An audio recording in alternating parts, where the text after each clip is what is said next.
Hello and welcome back to Tanzia Tuesdays, where we are playing some Monster Hunter 3U.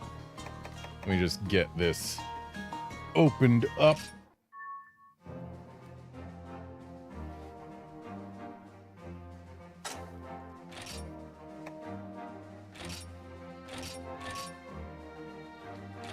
And as with last time, we're going into Free A Lobby 3.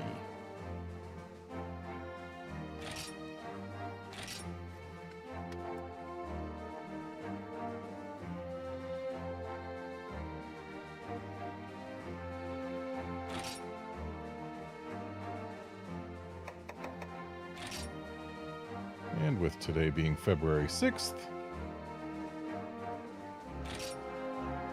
0206. Hey Drake Great, hey Wolfkinson, hey Go Pale.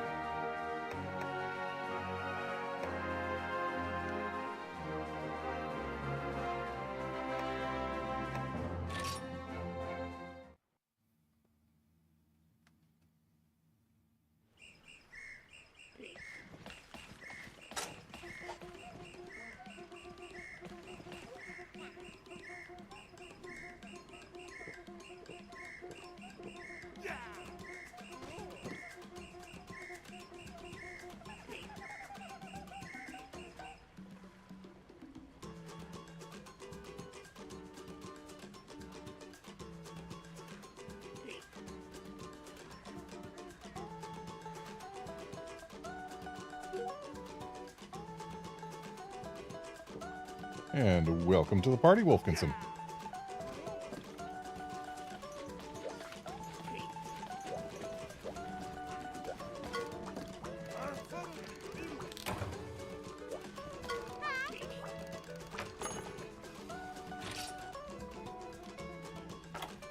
Alright, let's find us a good quest to do.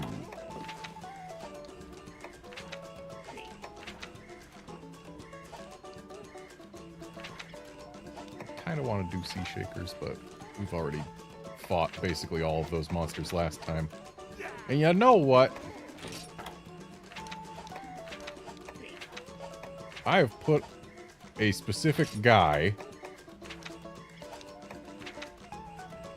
in the thumbnail of both of these Tanzia Tuesday streams.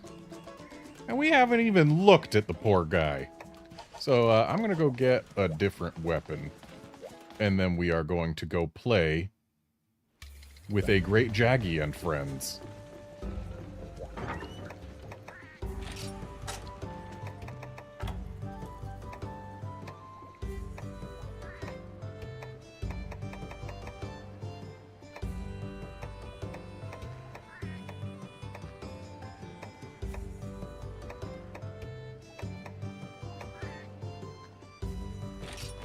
Yeah, might as well bring my Brisant Demolisher.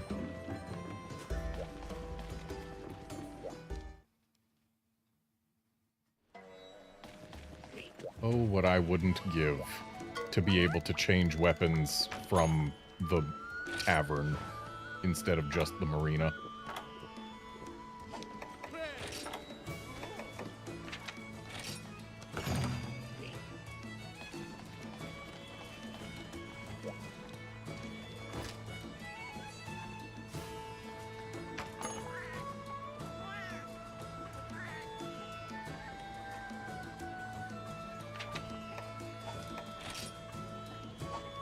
How many vouchers do I even have?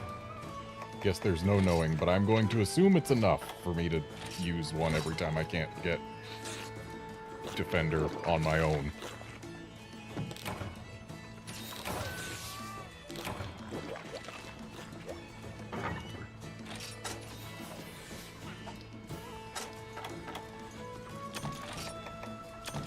Ah yes, my Abyssal Laggy Dynamos. Always nice to be reminded that I got those, I guess. Don't need them, but I got them.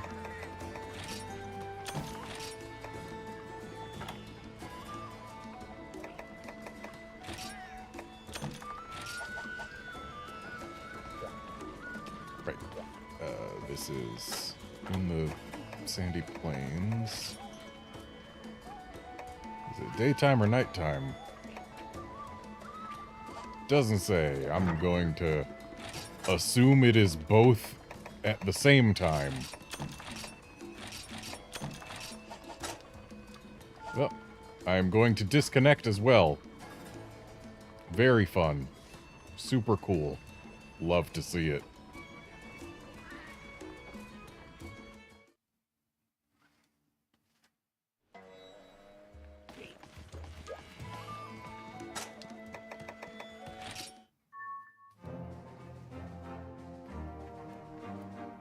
Time to remake the room. Hopefully this is like last time.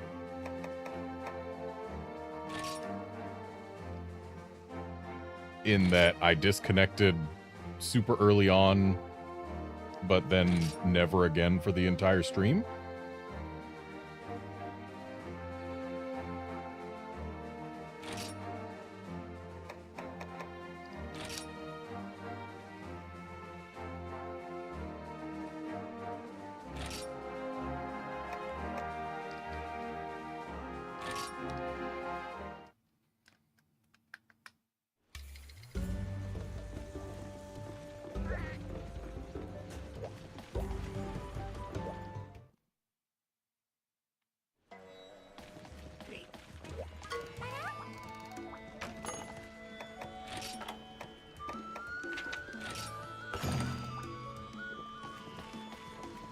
It'd be a shame if Nintendo was basically gunning for these servers early.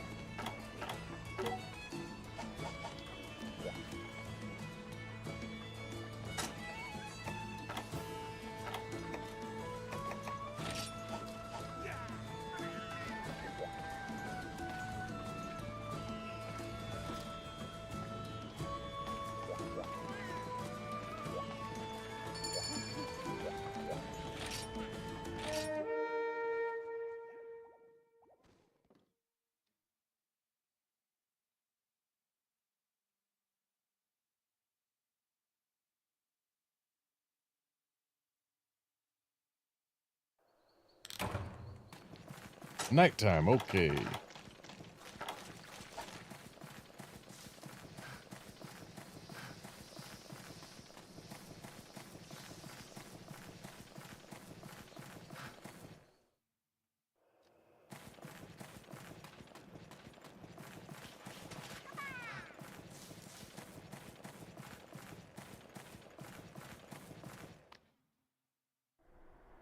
I don't know if it's coming through on the capture,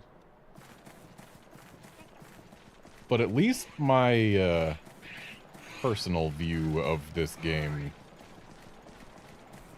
it's not feeling 100% smooth like it usually does. It feels like it's hitching at least a little bit every once in a while. A little annoying, but I can play through it for now. I did just get myself a new capture card, but I haven't put it in my PC yet. It's not like I got it to address an issue. Things haven't been like this before. But,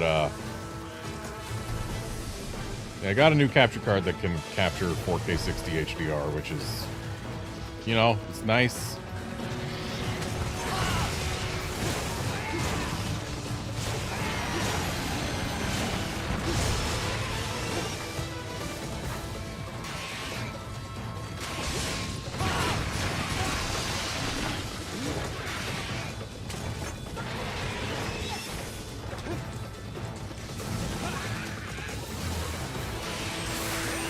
Yeah, Go Pale, this map does feel smaller on Rise. I wouldn't say it feels cramped, but it definitely doesn't feel like as big of a desert.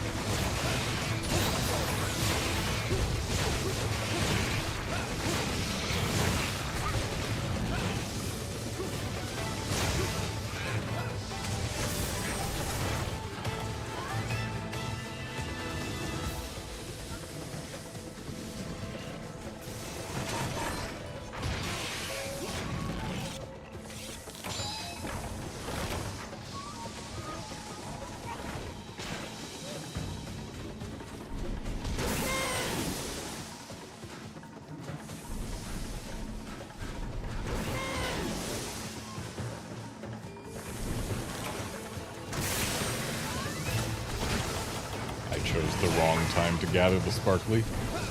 Especially because this is a Mega Potion quest, so I didn't need it to begin with.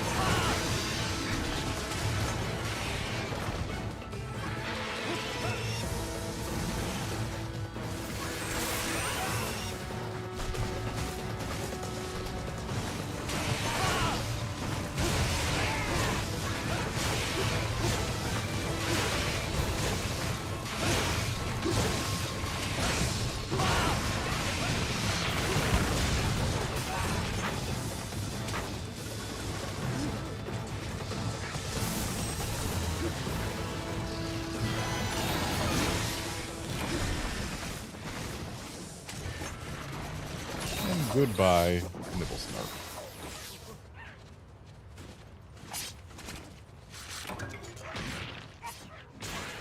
Well, I've taken a little damage. Time to use another Mega Potion.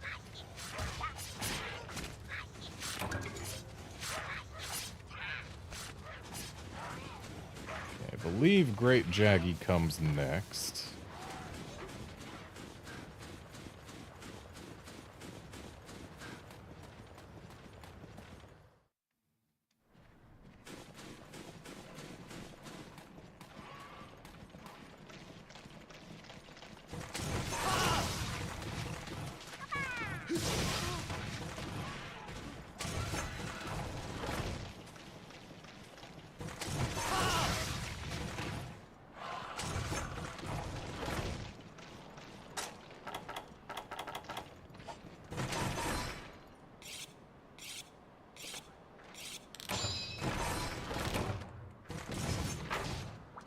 Yeah, Switch Axe without the heavy swing and without being able to morph from Wild Swing, it does feel a little weird, but this is how it was originally.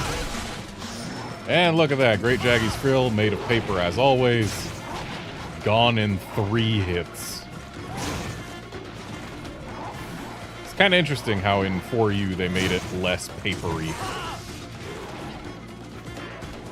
Like, in 4U, it takes at least some concentrated effort to break Great Jaggy's Frill. In 3U, you're going to break it accidentally.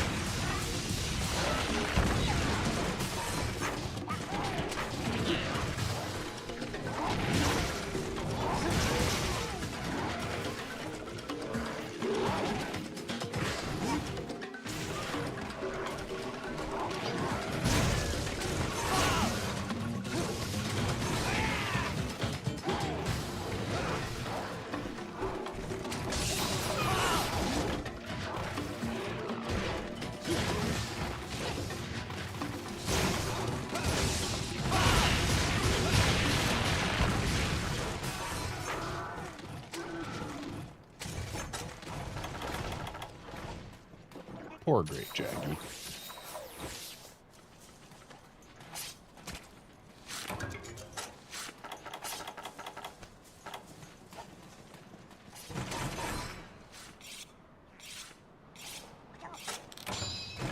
And this quest ends with Baroth.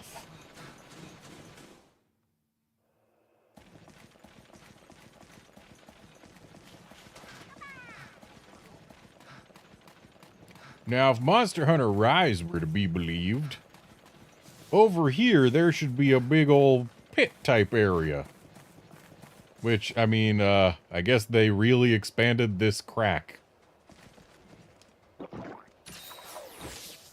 Yup, down there should be some ruins. And also that one big lower area that Posarios likes to chill in. Yup. That's down there, all right. You can see it. It's right there in that crack.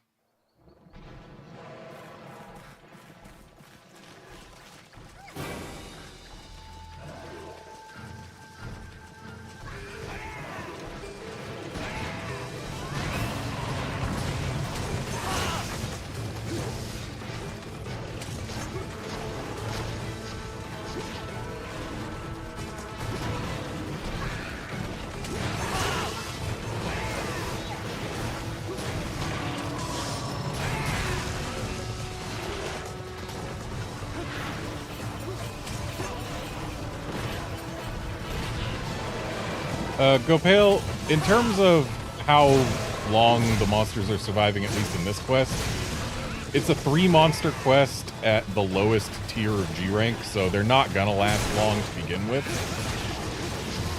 And then there's the fact that in Sunbreak and Iceborne, monsters scale based on the number of players present. So a 4-player quest will have the monster's health scaled for 4 players.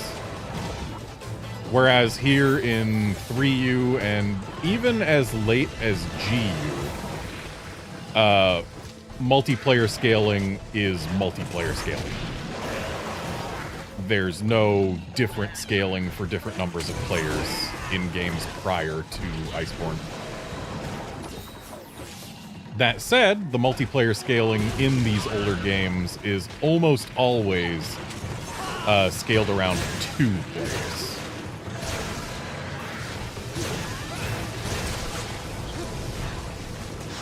There are exceptions, like Monster Hunter Tri was scaled around 4 players. But yeah, in older games, it's almost always scaled around 2 players.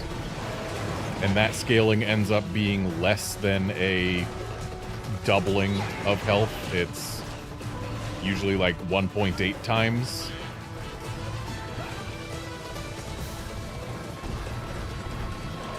So yeah, just we're using endgame gear in early G rank. And it's a 3-monster quest. It's not gonna take forever. Especially not Great Jaggy, but like none of them are gonna take forever.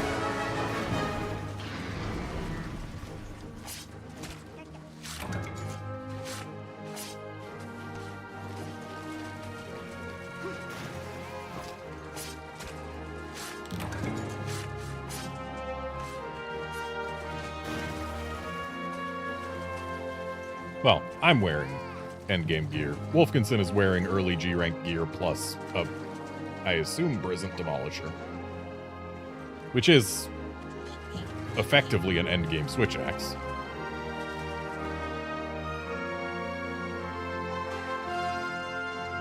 There's also the fact that we don't have that much in the way of skills in these older games. Later games, they almost certainly have added to monster HP pools to account for the fact that players get access to so many more skills to increase their damage. Like, it can get kind of ridiculous. If you play Monster Hunter Freedom Unite and take a late G-rank hammer back down to a village Geodrome, for example, you can one-shot said Geodrome because its health total is just low enough that they let that happen. They're not going to let that happen in a modern game because they know that we're going to get access to more skills and stuff, and they want large monsters, at least, to take more than a few seconds to kill. So it's just a matter of they've dialed in the scaling over the many years this franchise has been around. And they're just working to get the scaling to sit where they want to have it.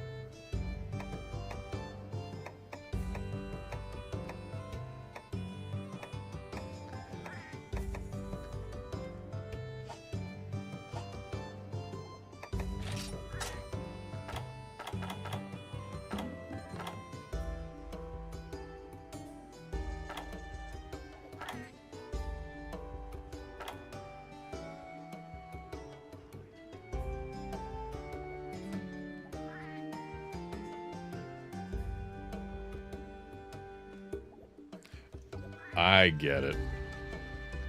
This is called S-Mira because it's my Stygian set for use against Miralus. That speed gatherer tells the tale.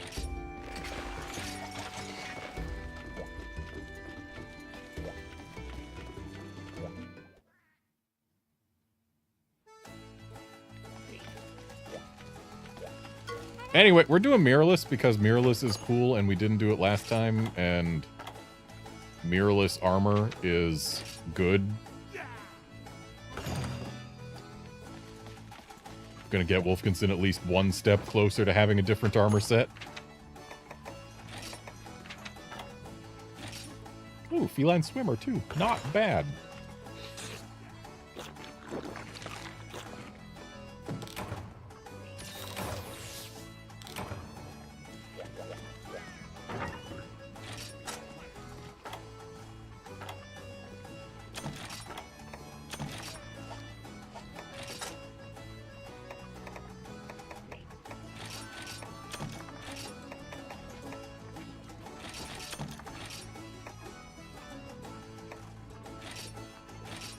Might as well bring armor skins and demon drugs.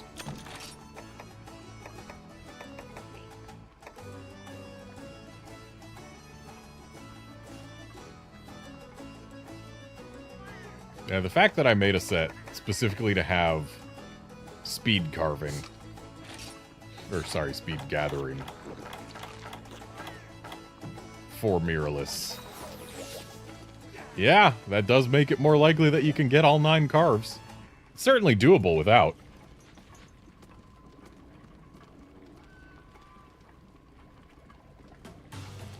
Wolfkinson, this is a mixture of both consideration and also cool monster with good music. It's not just for you. And besides, it'll be good to contrast with the Crimson Fatalis we did on Dundorma Saturday.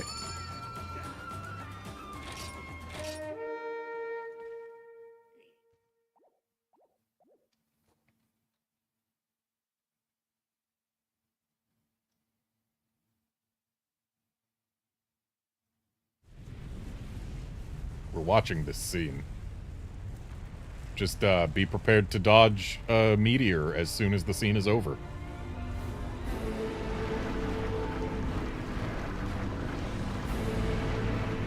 Still one of the best final boss themes in the franchise. If not the best, I really do like it.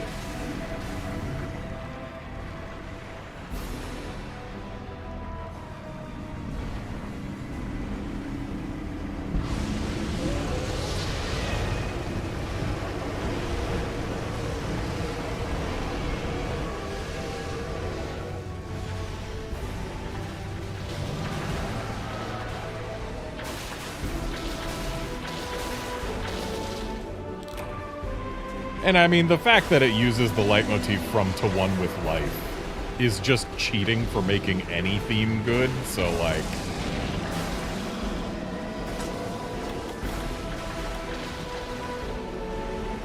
any theme that uses the leitmotif from To One With Life is just automatically better for it.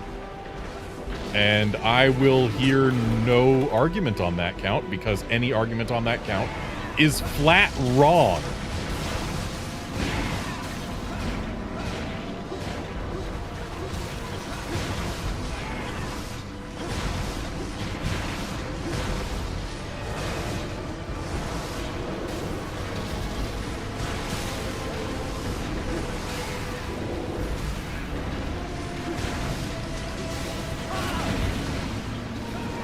He is a noisy boy today.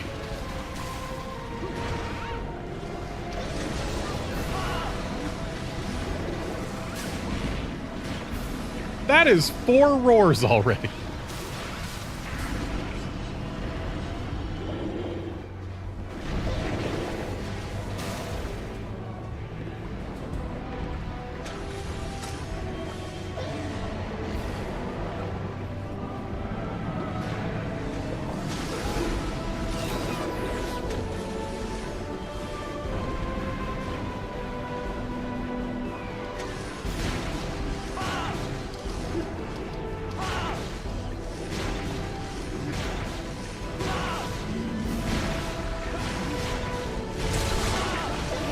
Alright, we got a face break.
interested.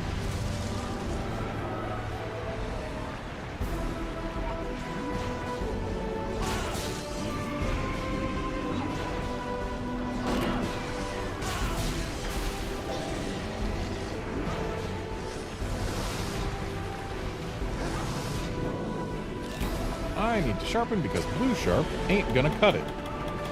Pun very intended.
Up on land, are we?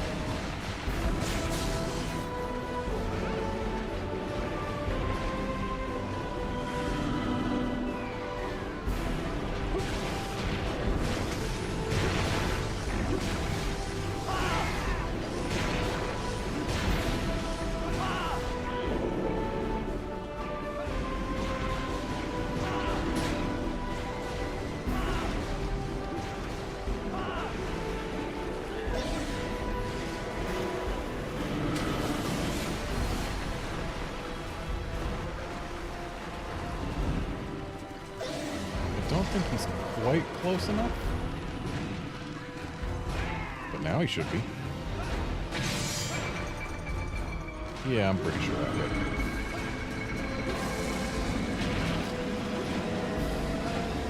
Considering that Dragonator just retracted itself from being lodged firmly inside his leg. Yeah. Dragonators are just damage, they're not an automatic knockdown or anything.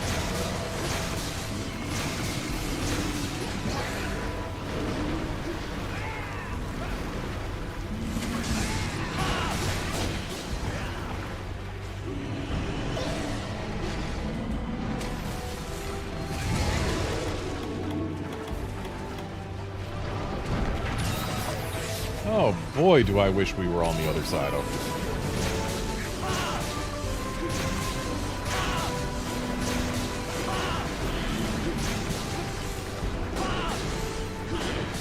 Ah, I see armor mode is active.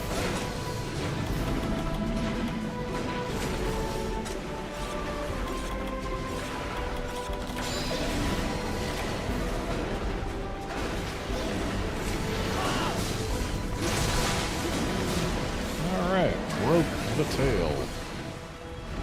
And that means we don't really have a whole lot to do other than bonk armored parts right now.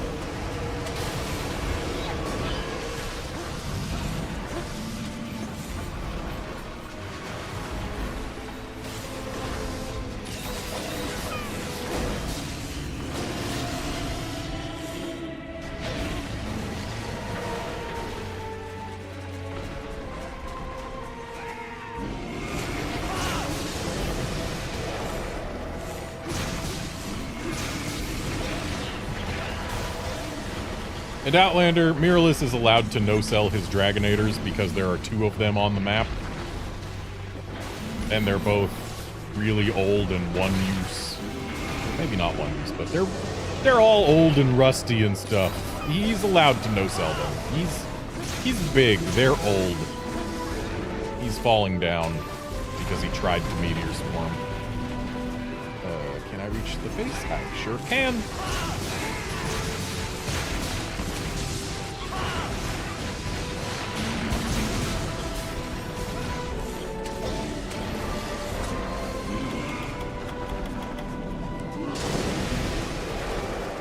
Thank you, Superman Dive.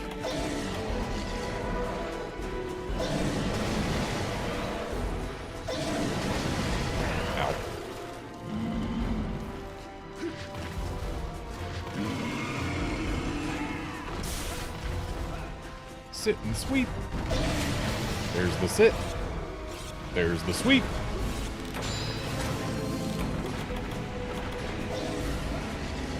In case you weren't aware, Mirrorless is just a really big Fatalis. Except he's an early gen Fatalis.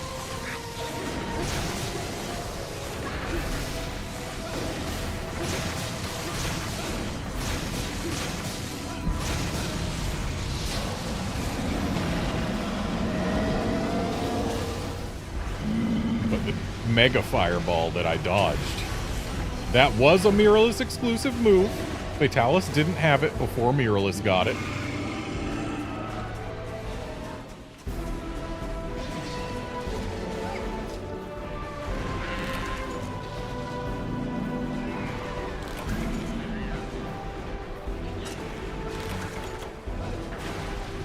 Nothing wrong with free easy max potions.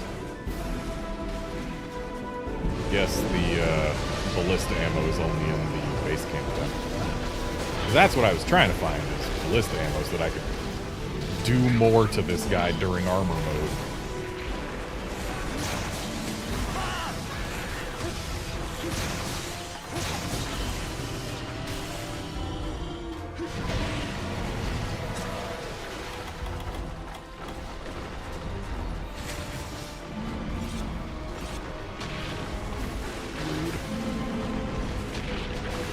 Rude.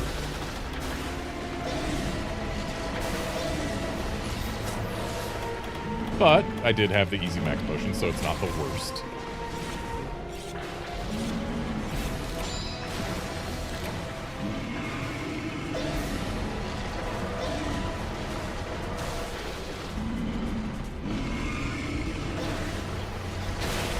Ow.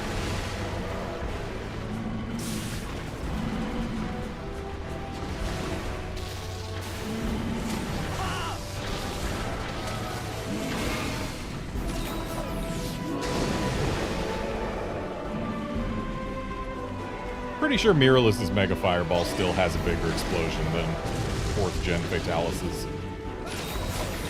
They stole the move, but they're not as good at it.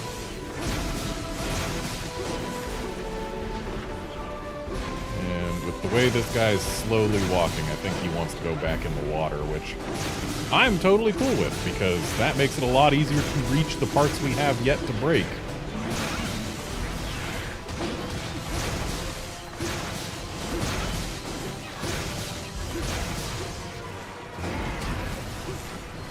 And into the drink he goes. We've still got the chest and I believe another face break. We could bring him to the underwater Dragonator, but that one is, I find, far less reliable to get hits with. Especially because of how far out of the way you need to drag him.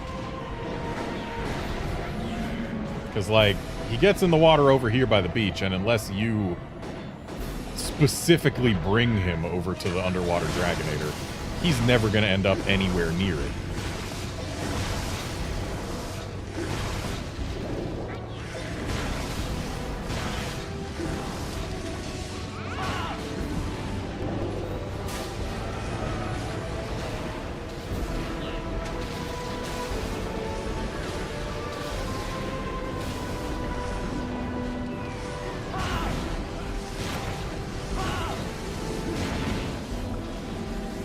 Noisy boy.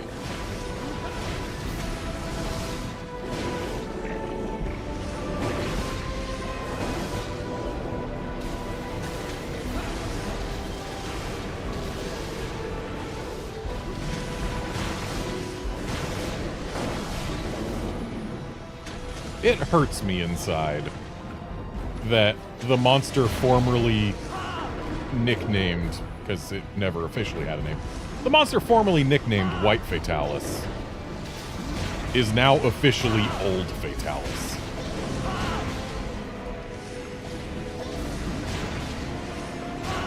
Like,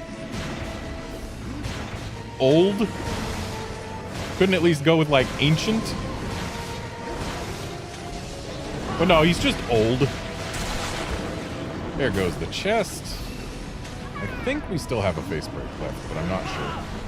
Either way, whether needs breaking or not, whenever the face is available, it should be gone for, because it's squishy.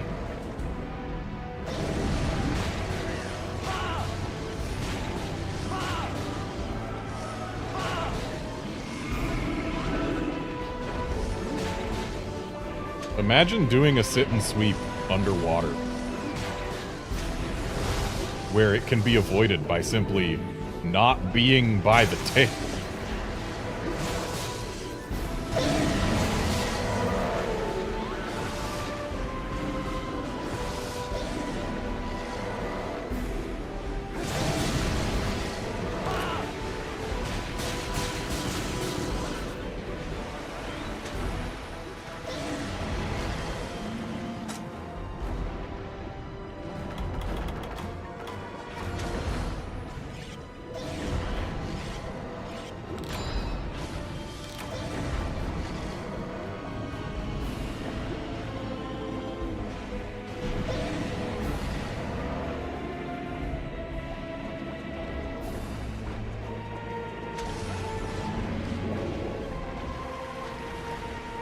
Hey, Mirrorless, try a meteor swarm, I dare you.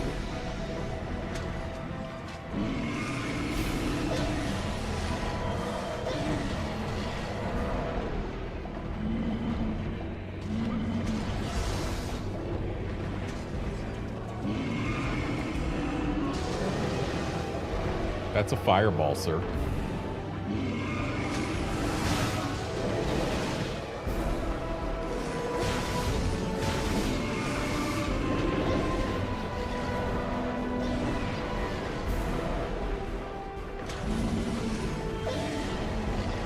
Here we go.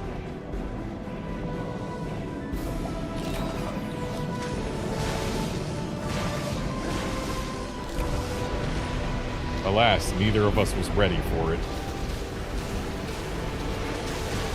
The meteor swarm is a really good move to see because he holds still for a long time. And if you get a flinch during that time, which is pretty easy as long as you've got two people beating on him actively, you get a knockdown. And thus you get to hit the face even more. It's great. The meteor swarm is the best move to see.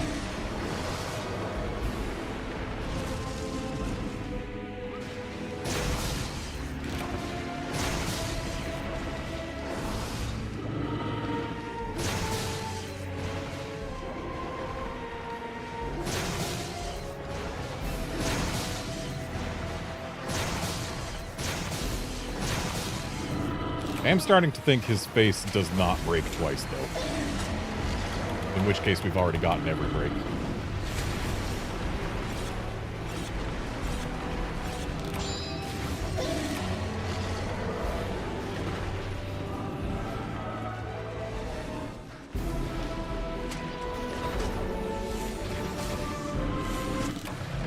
Oh, yeah. That is a dead Mirrorless. So, like with Fatalis, get the most carves by starting under the elbow.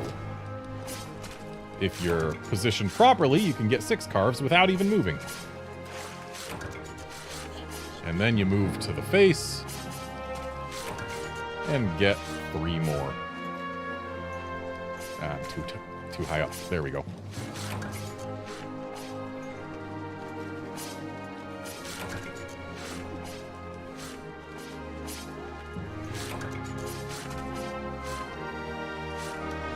Face should be this way. Yep.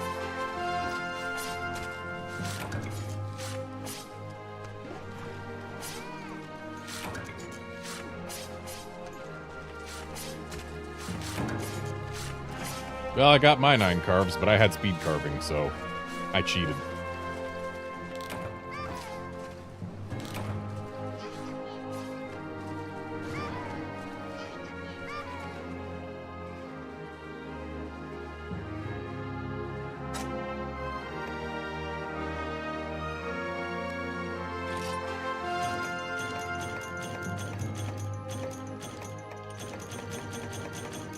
Yeah, Wolfkinson, there's no shame in missing 1 carve on Mirrorless because, like, it's not necessarily easy to get all the carves on a Fatalis.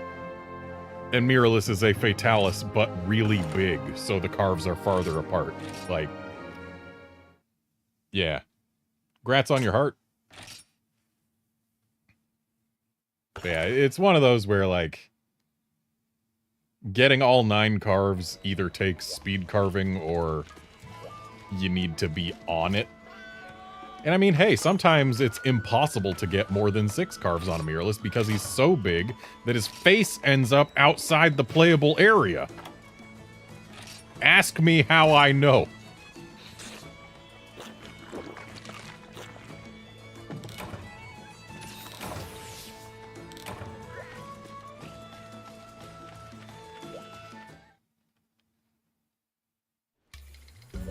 I'm grabbing my Grongagus now.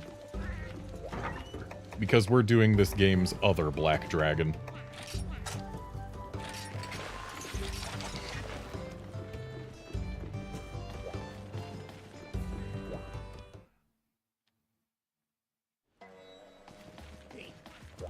You know, it's interesting how Alatreon went from, in 3U, in my opinion, just an okay fight. And actually, in Try, it was also just an okay fight. Where is Alatreon? Is it only an event quest in G rank? I guess so.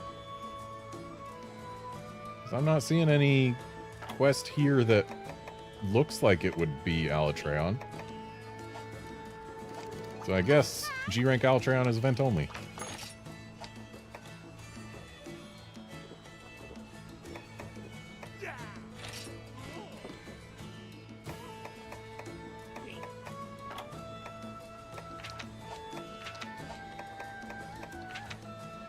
There it is.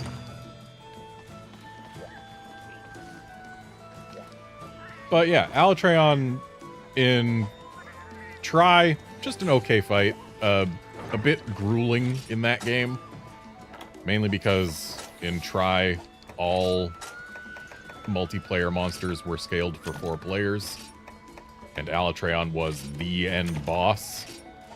Full stop, the end boss.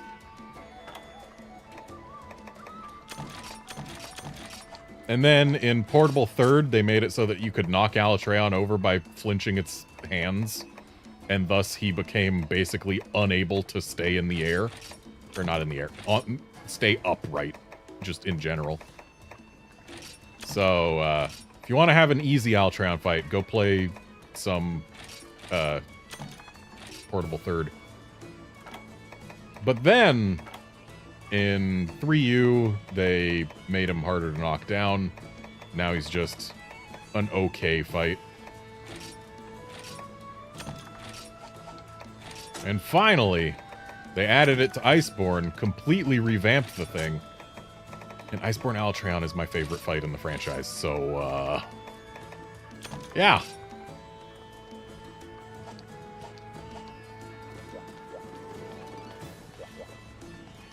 Oh, right, cool drinks. Need cool drinks. I cannot forget cool drinks. I need to stay cool. I do hope Wolfkinson is also not forgetting cool drinks.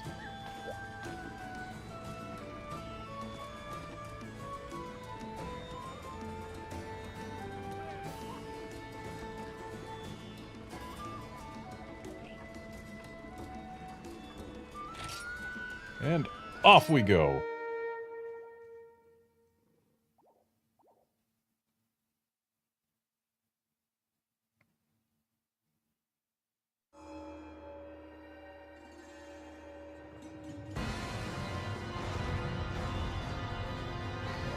Iceborne also did wonders for Alatreon's theme.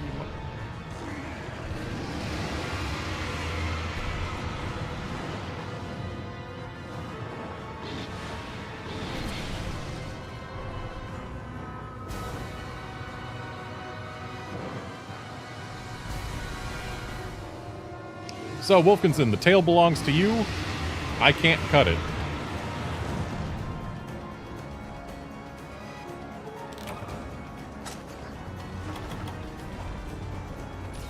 I know it's weird for me to say I can't cut a tail, but, like... Alatreon in this game feels so good to hammer, and I have a Grongigus set. It would be a shame to not use it.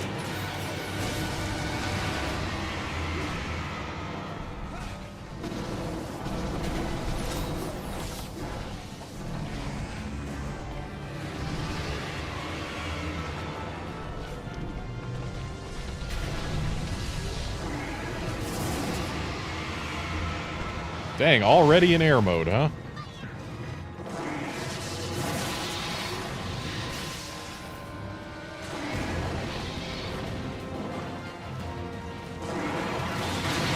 Hey, the Ballista Binder isn't even usable this early? Oh, he's already mad. Interesting.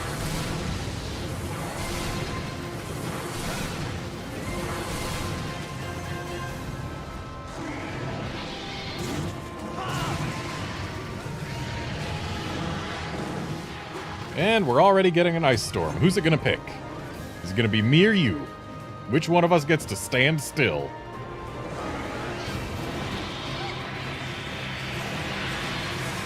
It's me, I get to stand still, while the ice chases Wolfkinson.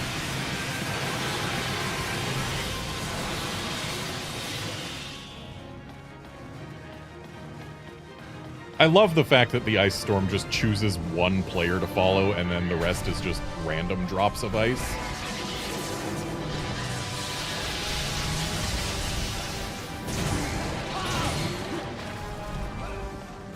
Because it leads to hilarious situations like that, where, yeah, Wolfkinson's running for his life, but I get to just stand still for the entire duration of the move.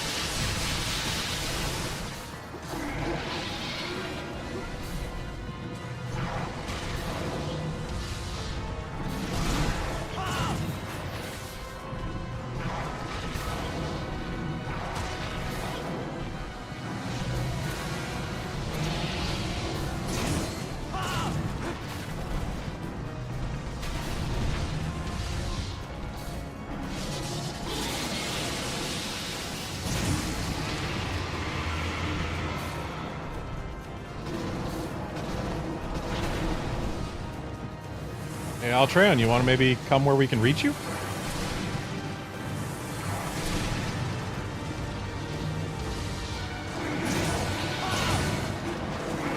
One of the reasons Altreon feels so good to hammer in this game, very nearly all of his attacks can be dodged by simply moving with your weapon unsheathed.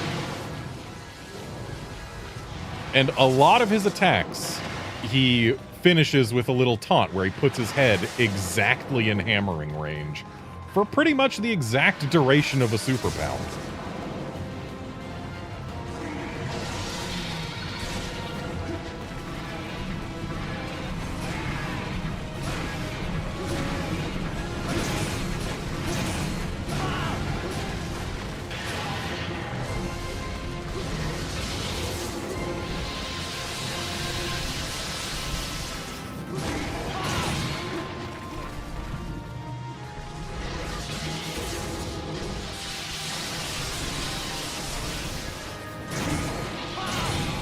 As we can see.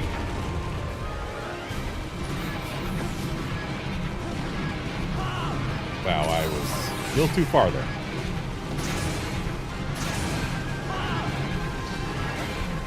I hate when I miss the golf swing.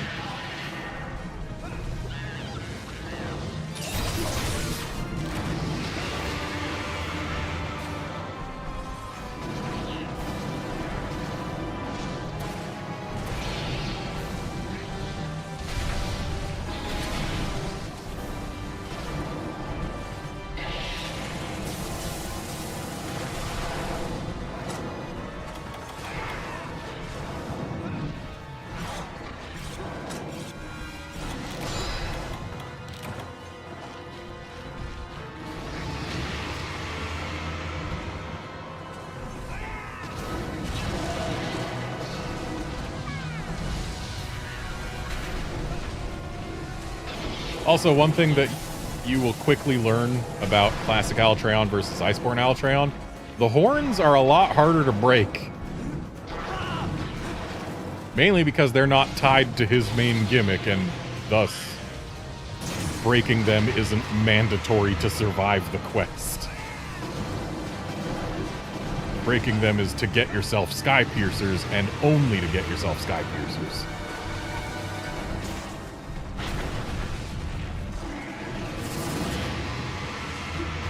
Back to air mode. Are we mad? We are mad. No flashing.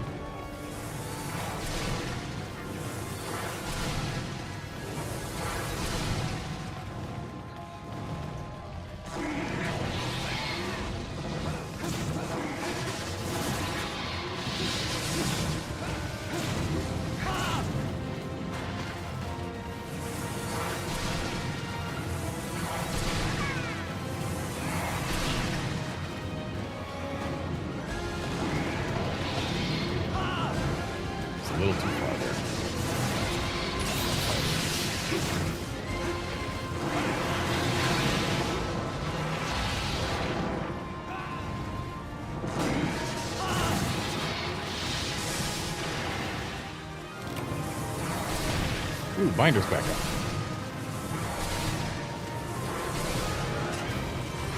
Let's get this guy a little closer to it and put him on the floor.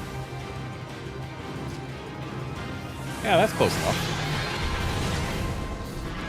Perhaps a little too close. I don't think I can get... Oh, no, I can get stun damage on him. Problem is, Hammer gets no super armor whatsoever in this generation.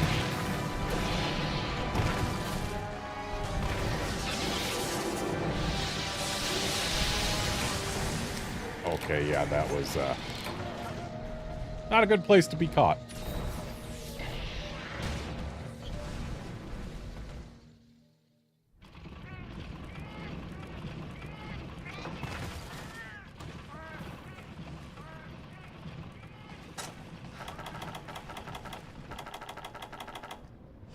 Thankfully, I have this here. Ancient Potion. I've got extra armor skins and demon drugs.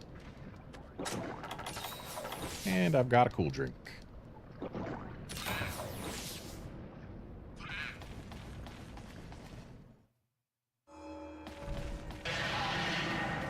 Hey, nice tail cut. I'm sorry I missed it. And back to ground mode.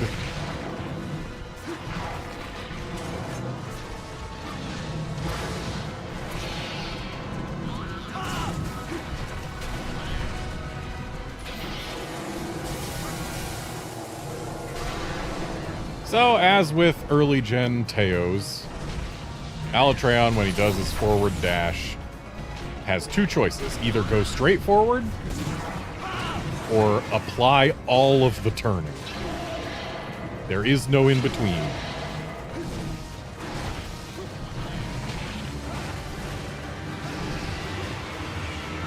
Which means, if you're kind of like right where I'm standing, relative to him, you are unhittable by the charge.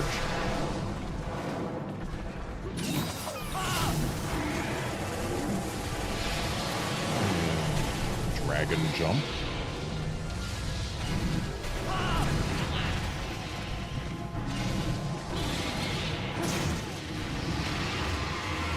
Mad boy.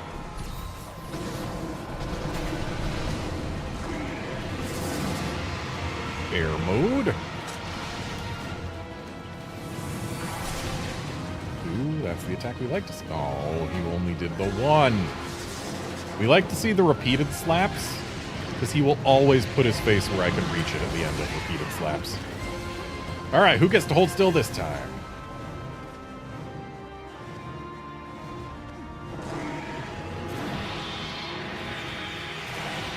It's me again. I get to hold still. Oh, forcing me to move. I should have used that time to carve, honestly.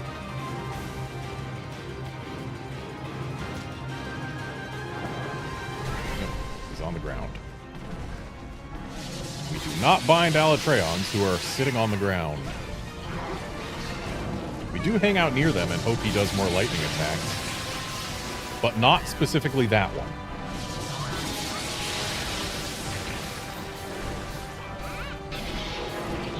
Can we not? Okay, good. We cannot.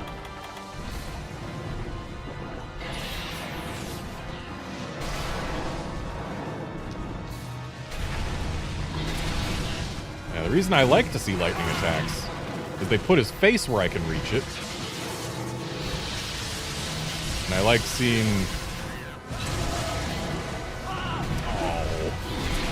Bad time for a claw break. I like seeing his face where I can reach it.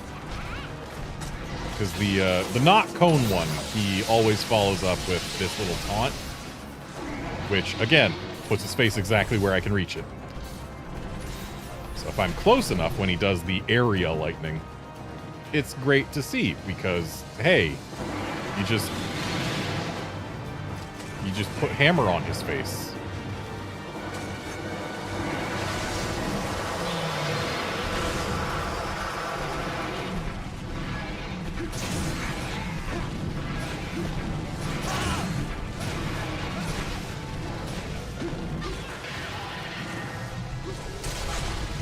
Hey, we got one horn.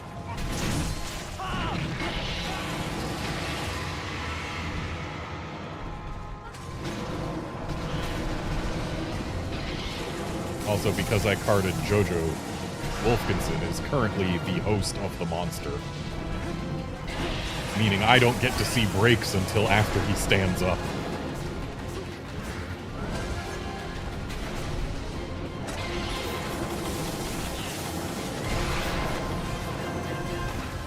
Well, I almost got out of that clean.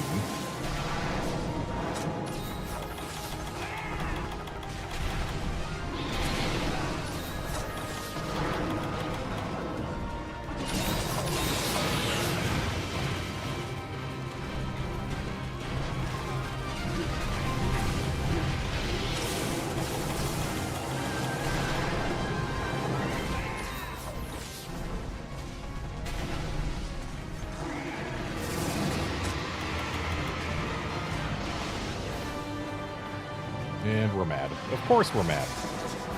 This guy just doesn't want to let me flash him out of the sky. That's what it is.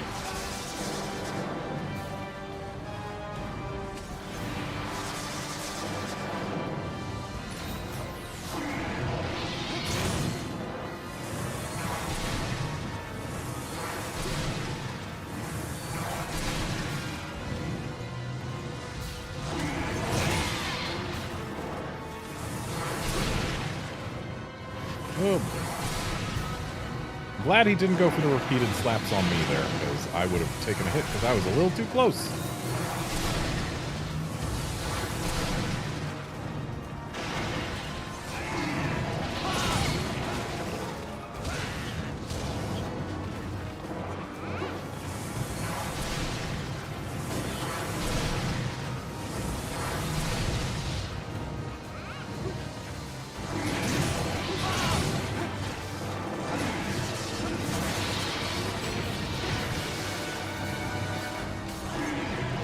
He's out of rage.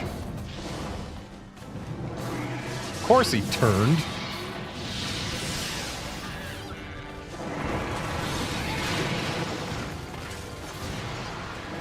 One of these flashes is going to get him.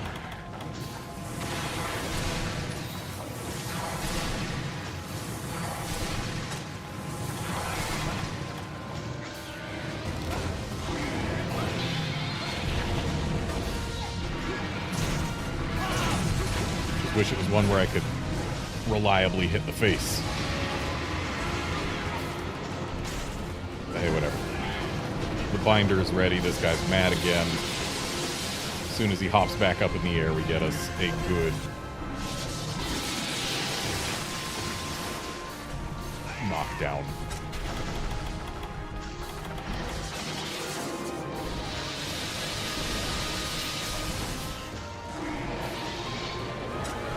Don't you just love watching Cha-Cha get ready for a dance? And just do his little twinkle toes way off to the side and stop exactly where some lightning is going to drop?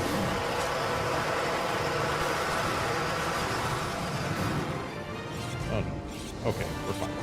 We're fine. He's going for Kayamba. We're fine.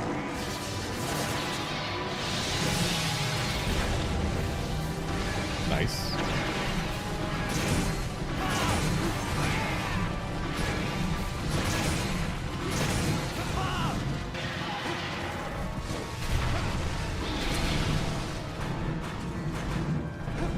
He's not trying to do the spin, was trying to do the level 2 upswing.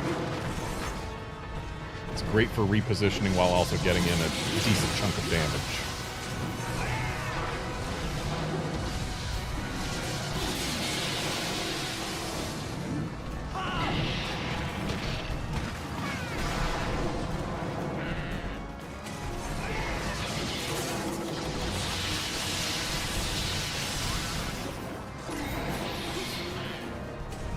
I also need to take my whetstone supply more seriously. Sharpening every time I leave purple is not necessarily going to continue being feasible at this rate.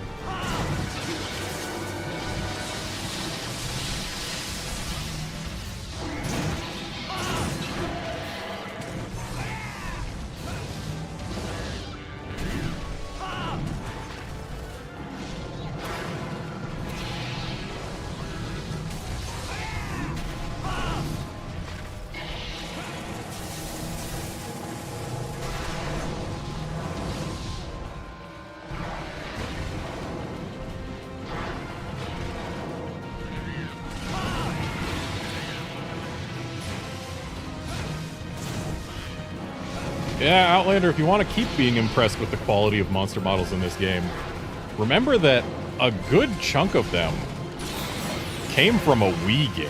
Not even Wii U, not even 3DS. This model was developed for a Wii game.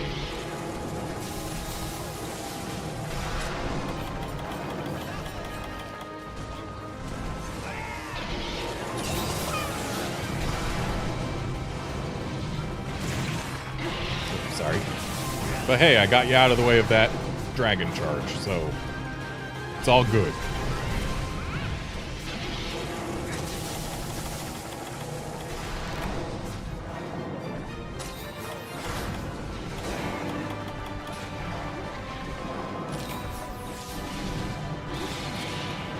Yeah, Capcom really stepped up their game when it came to modeling the monsters between Gens 2 and 3. Like, Gen 3 is just straight up quality models, honestly.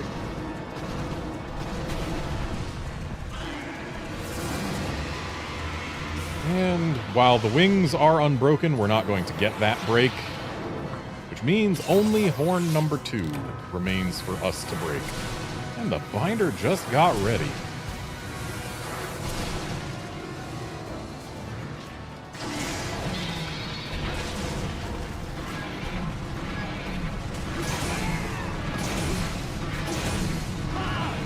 Dang it, missed the domes.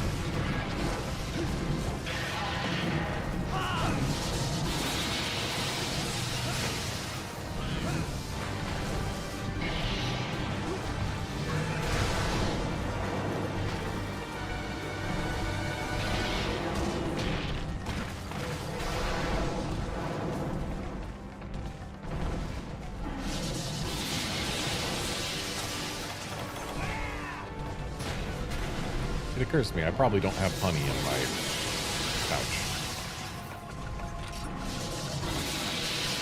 I sure don't. Cool, we're out of big heals then.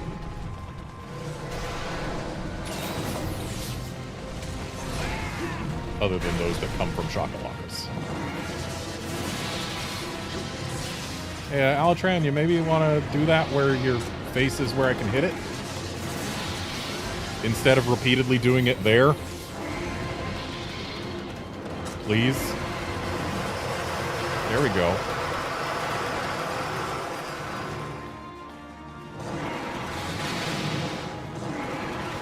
I'm waiting for this guy to leave rage.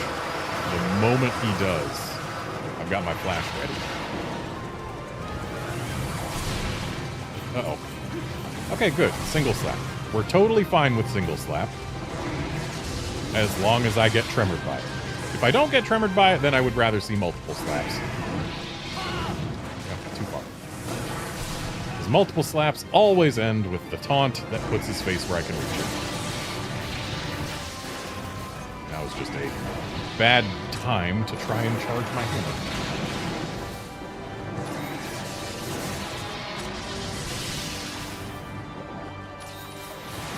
And that was a bad time to potion.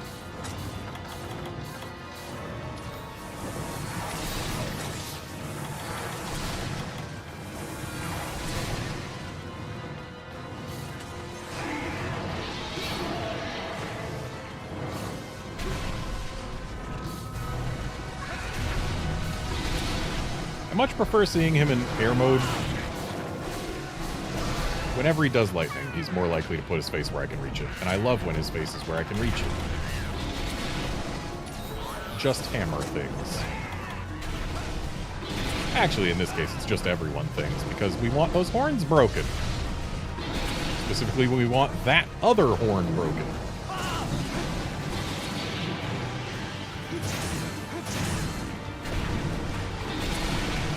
Ow.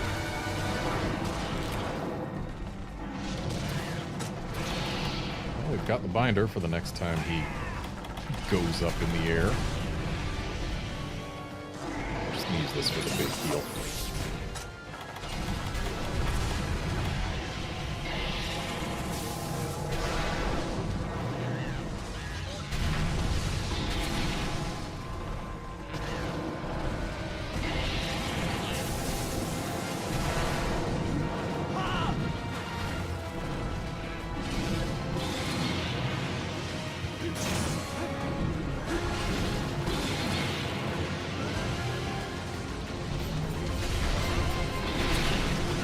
I should not start charging my hammer when I don't have enough health or stamina to dodge.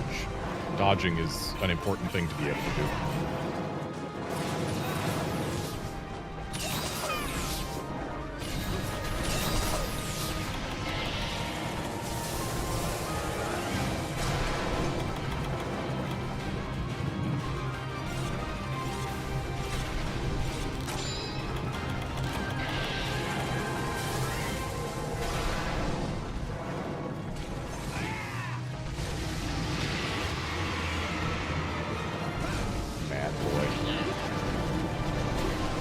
Let's see some air mode again. Yeah, that's what we want to see. Ooh, the binder. Oh, he was coming too. I should not have taken my eyes off him.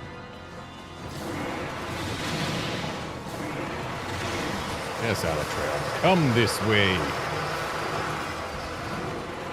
Come a little more this way. But don't do the glide. Just come this way. Okay, you're doing glide. Ow. Oh, cool. Stun. Love it.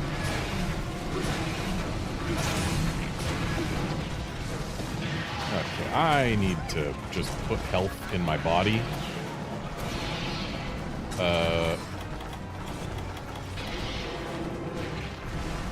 There.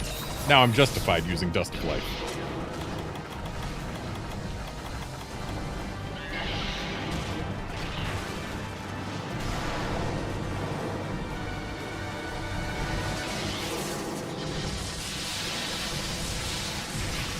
Ow.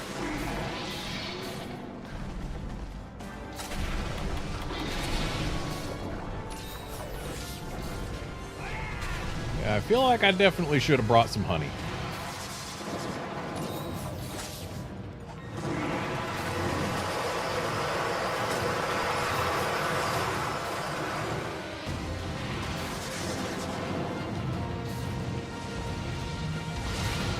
So much gliding. And up he goes. Who will it be?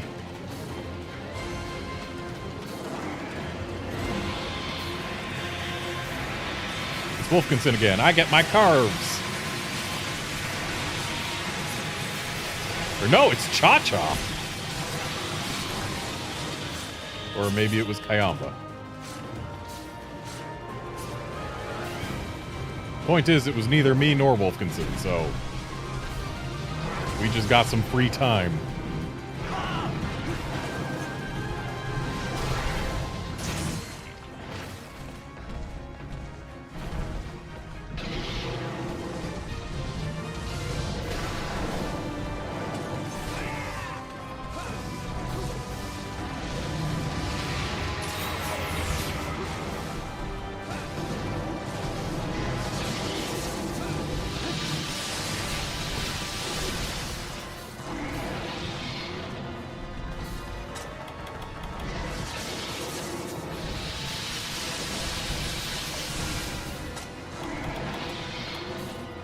Getting down to the point where I'm going to have to start using herbal meds for heals.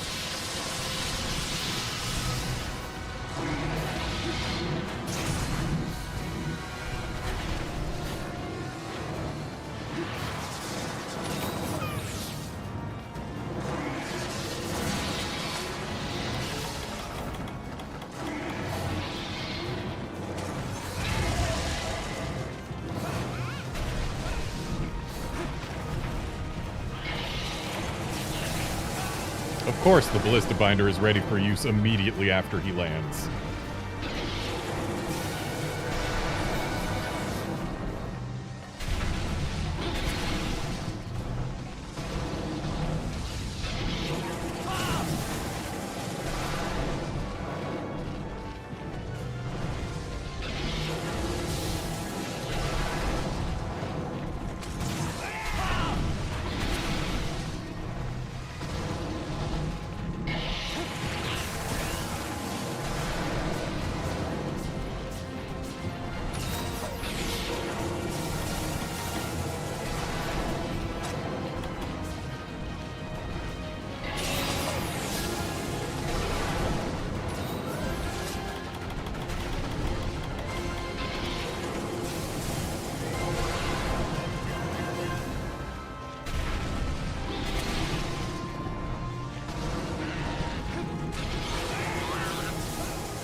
Alright, back to air mode. He's mad, which means Ballista Binder is the only thing that'll get him down. Well, the good news is the Ballista Binder is up. Just want him to be a little closer to it. Because I want to be able to get in and slap those horns with a hammer.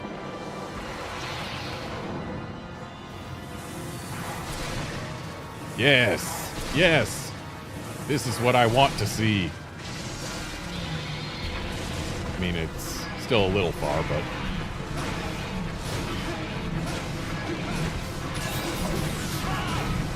Also, apparently I was positioned exactly wrong. But, looks like you got the horn, so it's all good. Dang it. Those lightning hitboxes lingered just long enough to be a problem. But hey, since the horns are broken, we can just put damage where damage goes. And he's not going to be much longer for this world anyway. Of course, I would love to hit the horns if I get an easy shot at them, but damage is damage at this point.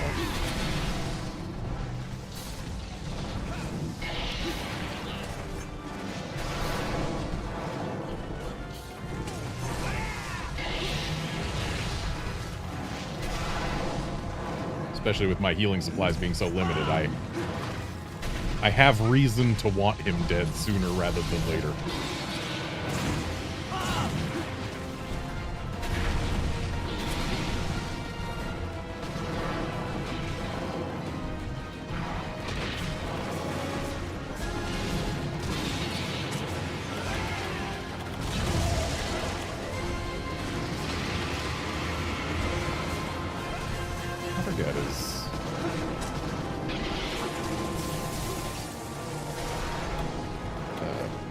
See it?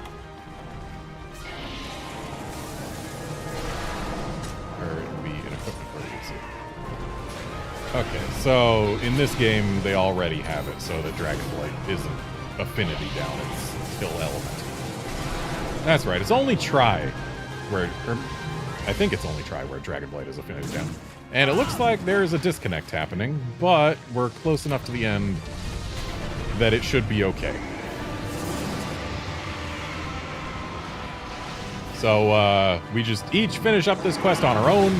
Hopefully it won't take too long.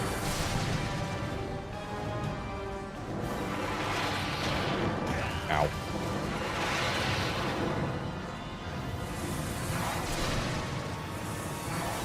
Though at this point, my heals are basically herbal meds and cha-cha.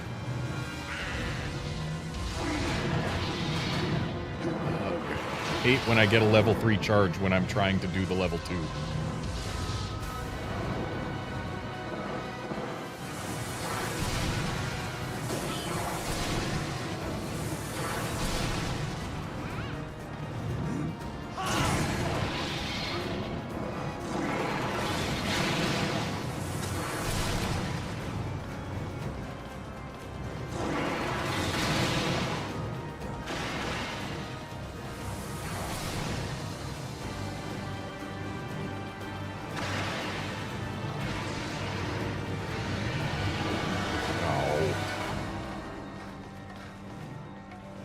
To bind him out of this. Now it's just me and Cha-Cha, so I probably have to stay on the move. Yep. You don't have to move fast, you just have to move.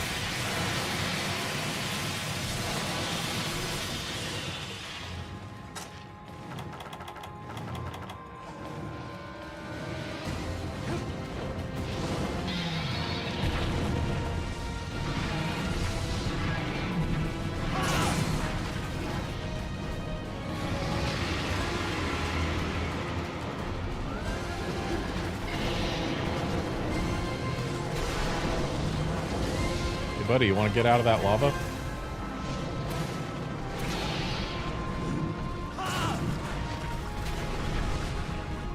No, you want to get further into the lava? I see.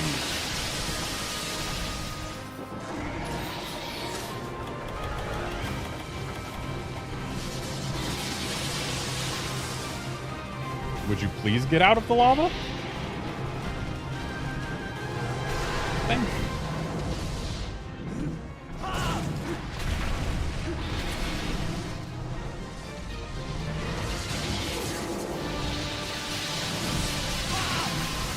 Of course the lightning can strike under him. Of course it can. Oh, I've had Tanzia chips this whole time. I could have saved myself some mega potions early on. Also, look who's flying right next to the ballista binder. Though, I'm gonna need you to not be doing slappies right now. Uh-oh. Okay, we're good. Okay, we're not good. I do still have a max potion. I'll save that for if I get hurt. What I really want to do is use that ballista binder, but when he is directly on top of it, is not really the time to go for it, I don't think. Right now, however, is the time.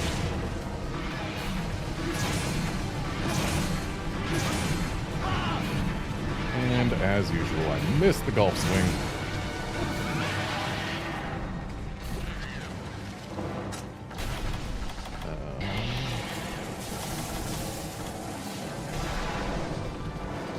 Might as well have some chips. And a potion. And now our healing is basically herbal meds. And boy, do they not even count.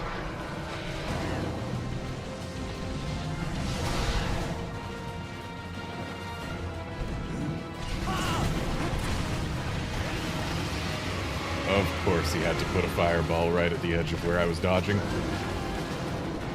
I'm gonna take a cart the next time I take a hit, but that's fine, honestly. Because that'll fill our health, and then the next time I take a hit after that, I can max potion easily.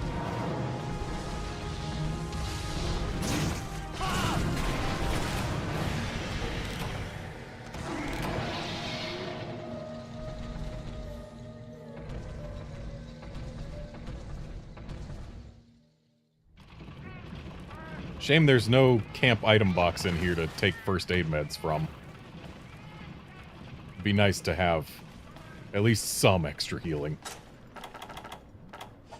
But now we've got energy drinks. We've got Tanzia chips. Those are still some healing.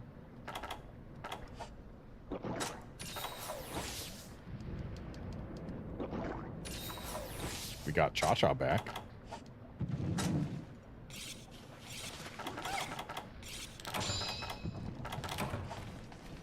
And gonna drink our cool drink before going in.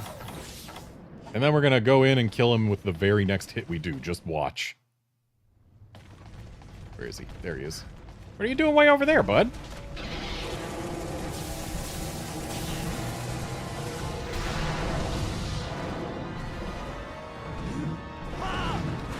Missed.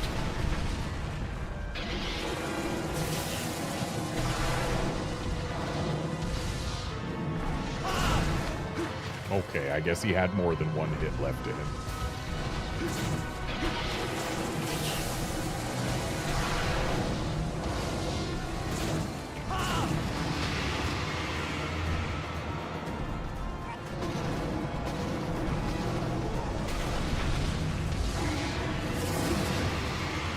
Alright, we got air mode.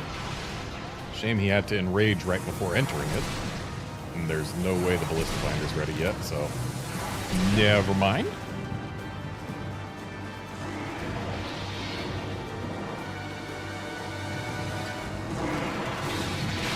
Ow.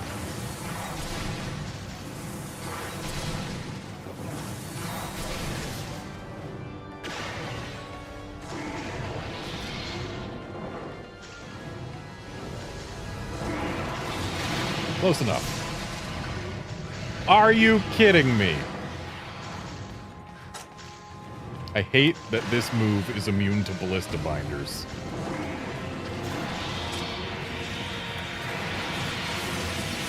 Looks like it might be going for Cha-Cha. I'm still not going to stop moving just for safety's sake. Oh no, it's going for...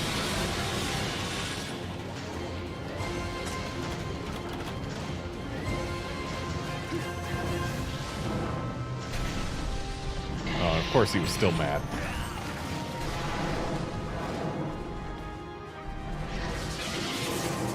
I'm gonna go ahead and stay away from this thunderstorm.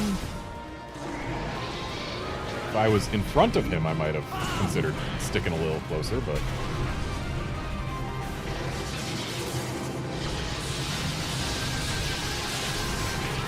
dang it.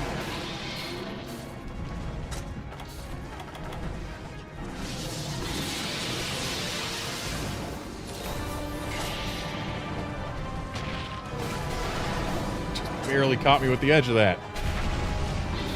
Whoa there. I need to not take another hit before I can put more chips in my face.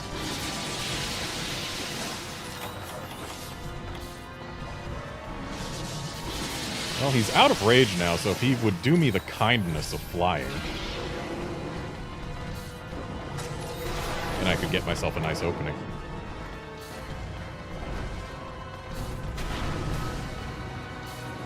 Alright, he has done me the kindness of flying. He's going up again. Of course he is. It's not a hard move to dodge, it just takes time.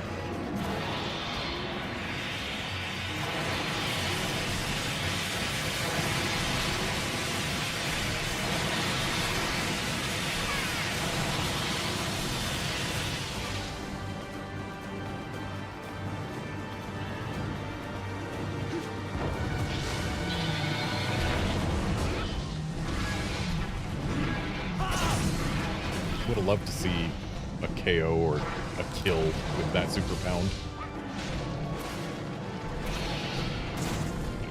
Die already.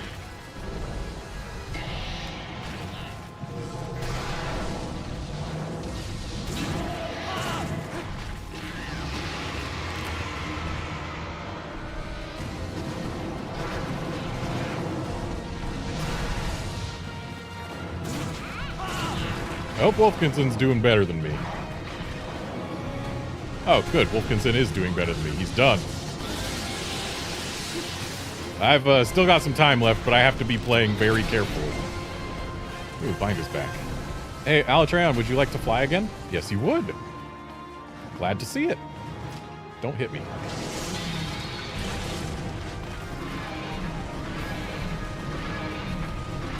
Oh, wow. You got a bunch of mantles and palliums?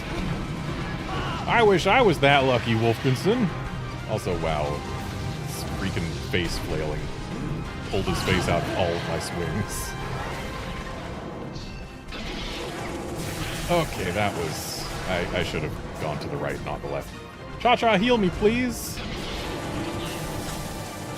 Maybe don't do your little twinkle toes directly into his path when trying to figure out where you want to dance, huh?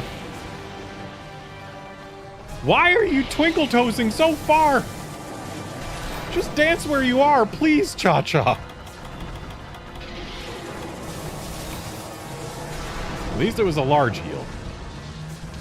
Right, I need to get rid of this Dragon Blade.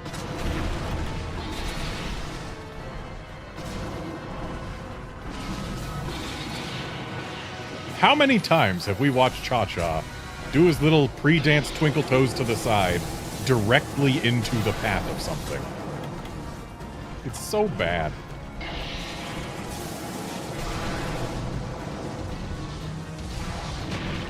Ow. Well, sucks to be me, I guess.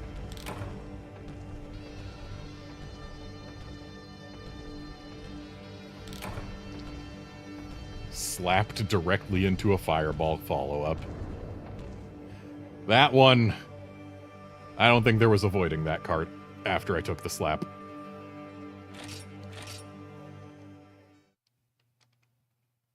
But hey, whatever. Alatreon's still a fun fight.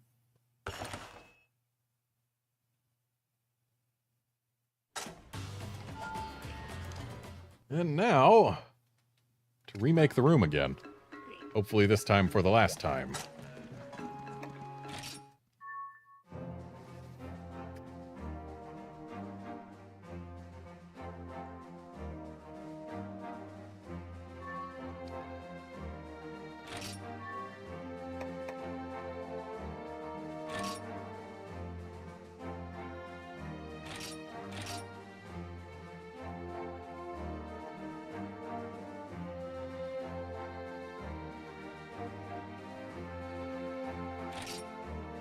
Yeah, I am a little rusty with my positioning and timing with hammering Alatreon in this game, but it's still, like, made for hammer.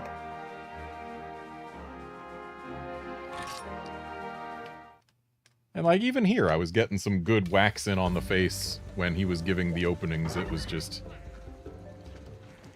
He can also do a lot of things that are mean, and I am a little out of practice.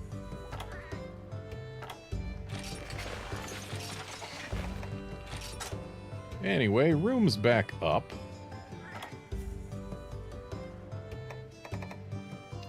What else is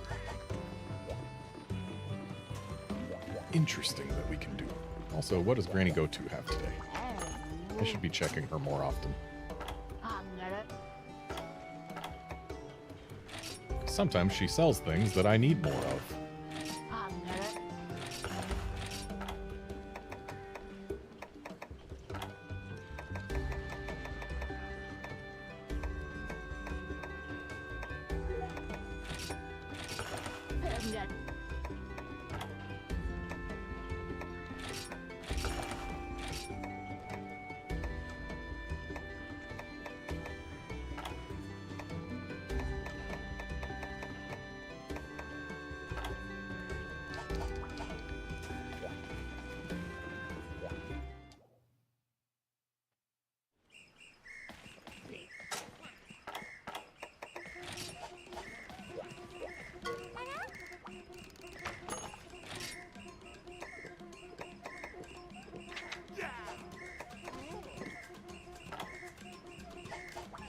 You know what, Wolfkinson, you post a thing.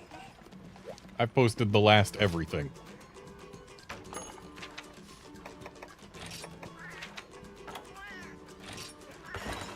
But whatever you post, we're apparently getting Game Changer, so, just be ready for that. Imagine that, we're probably going to see a pickle in a 3U quest.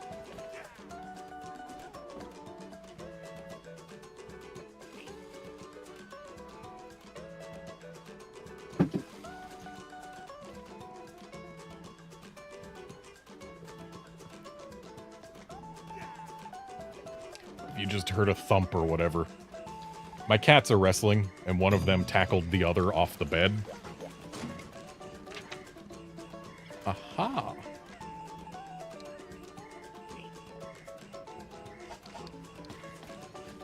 Well, lightning is certainly not the weapon to use for this quest.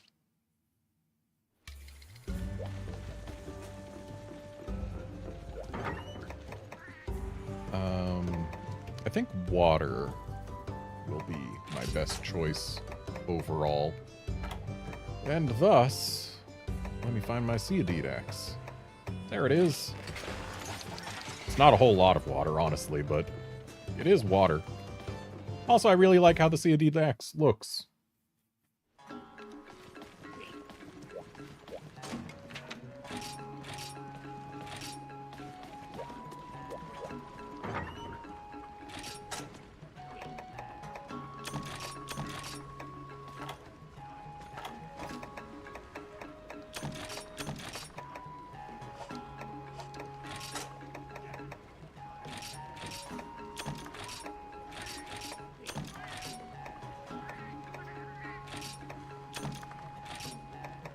Need more energy drinks soon.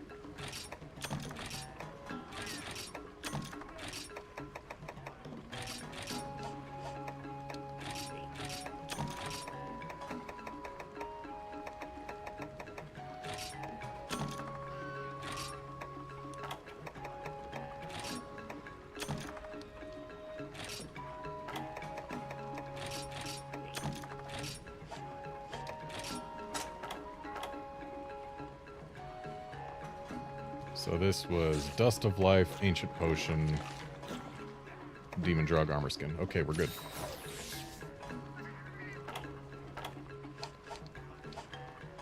And this quest has a laggy in it, so it can't be anywhere hot.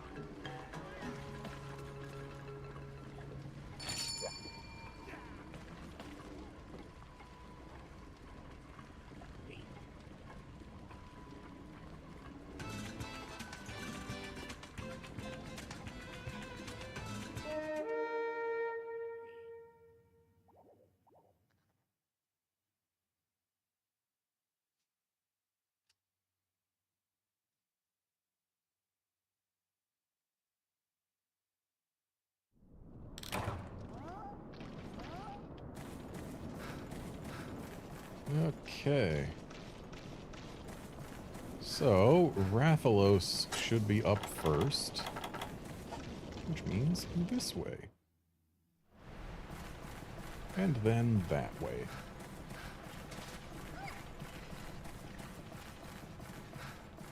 Yeah, Wolfkinson, if you've got the stuff to cap the laggy, we can certainly cap it if it shows a desire to be capped. I did not bring traps or tranks, so it's all you.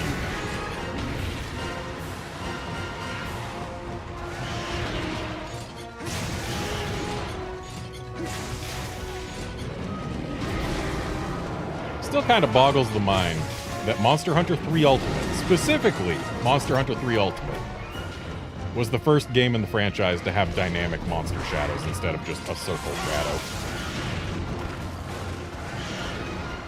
Also the first game in the franchise to have monsters cast shadows on themselves. Which really just adds to the presentation of the game.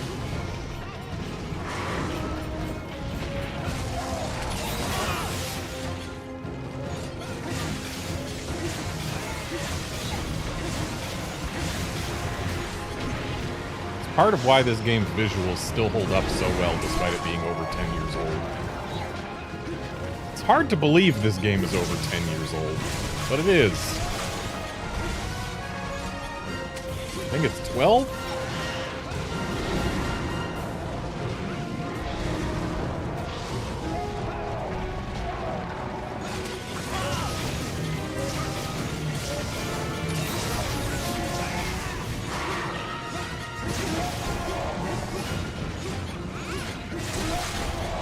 And that is a fully broken Rathalos in this game.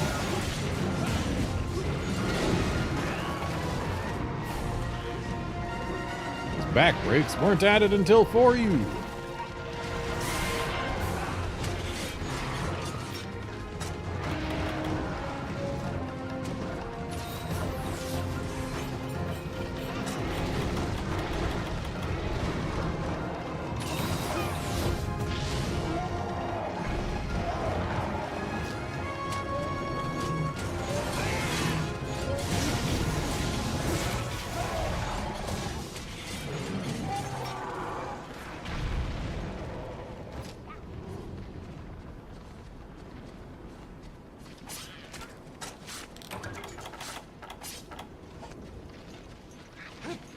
next up is laggy.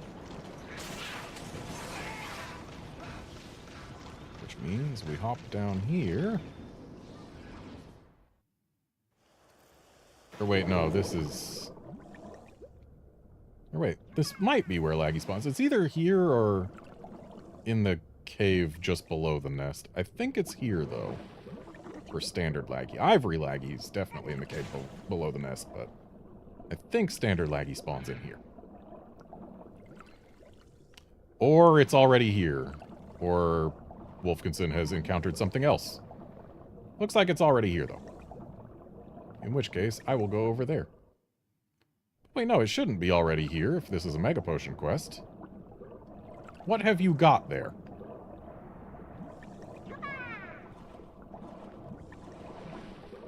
It's probably a pickle.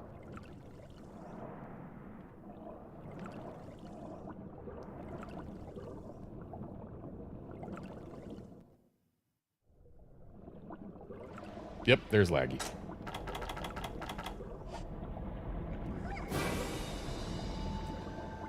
Still absolutely adore this creature design right here. Just a beautiful animal. Love it.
Placed myself a little wrong there.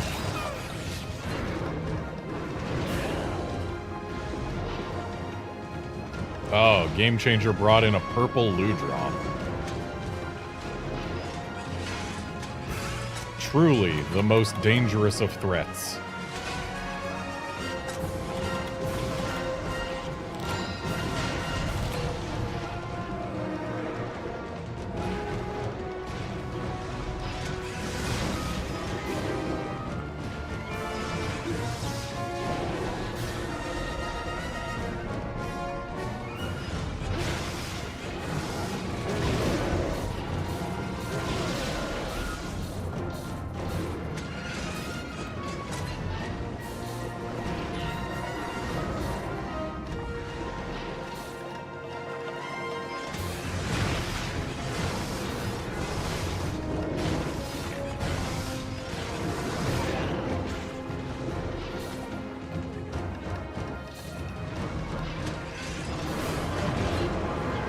Kinda sad purple Ludroth doesn't swim, even in this game. Like, I get why. The whole poison in the water thing, it just wouldn't work. But, like, it's still a Ludroth. You should know how to swim. Even if swimming would poison the water supply. Alright, got the face break. That tail does not look like it wants to be gotten in that location, however.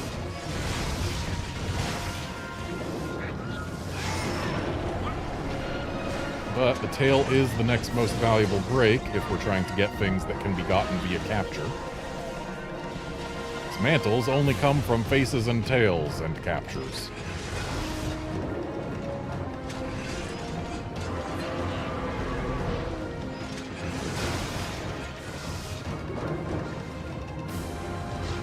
That said, if we want deadly shockers, those come from the back.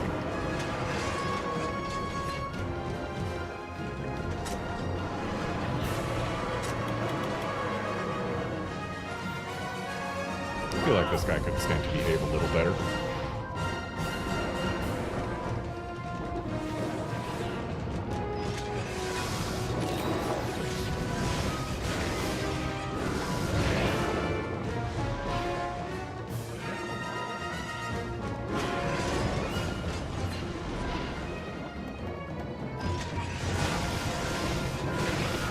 One thing the Flash does do is give us a little more uncontested tail access. Anyway, I should go grab myself some air.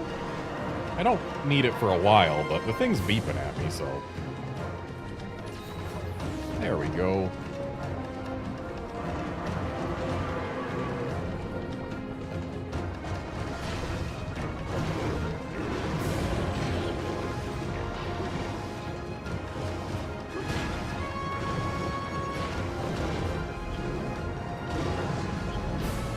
So, Wolfkinson, if we get the back broken, I would try a shock trap to see if he's cap ready, because this is a 3-monster quest. Okay, back is broken. Yeah, I would try shock trap, because for us to... Yep. Okay, yeah. So, capture's on you.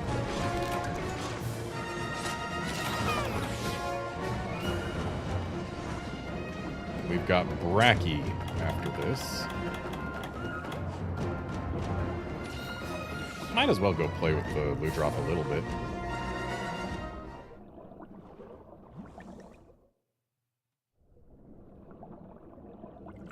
Because, I mean, hey, we haven't done a purple loot drop in a while. We haven't seen a purple loot drop in a while, that's for sure.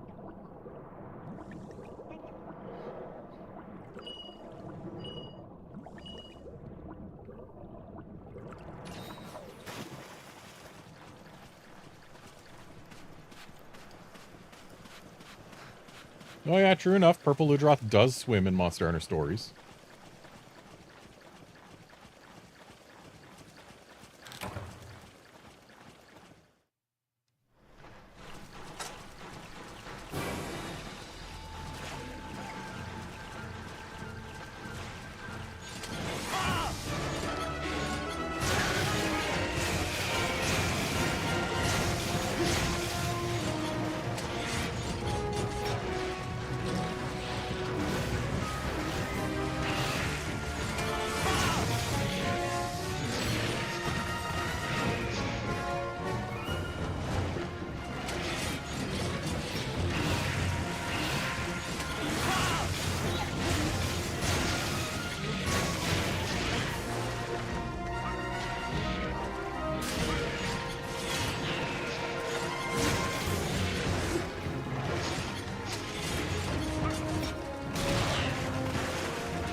tail cut. You definitely did all of the work on that all by yourself.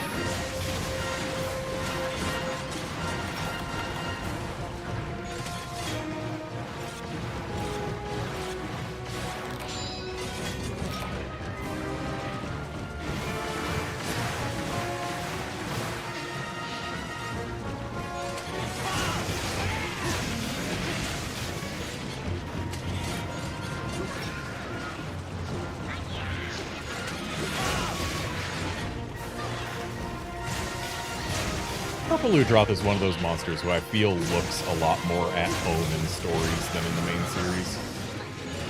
Like, yeah, the games were brighter colored back in the early gens, but still, these bright colors match a whole lot better with the bright aesthetic in general of the stories games. Purple Ludroth looks at home in stories. Doesn't look quite so at home in the main series.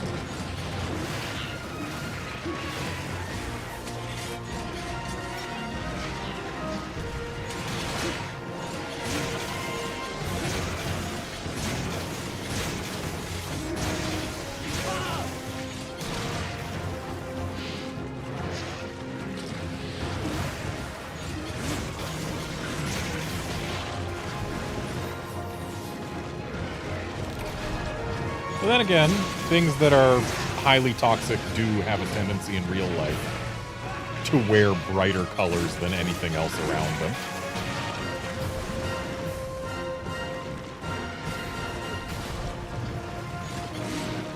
And Purple Ludroth is tied for deadliest venom in the game. In this game, at least. So it does make some sense.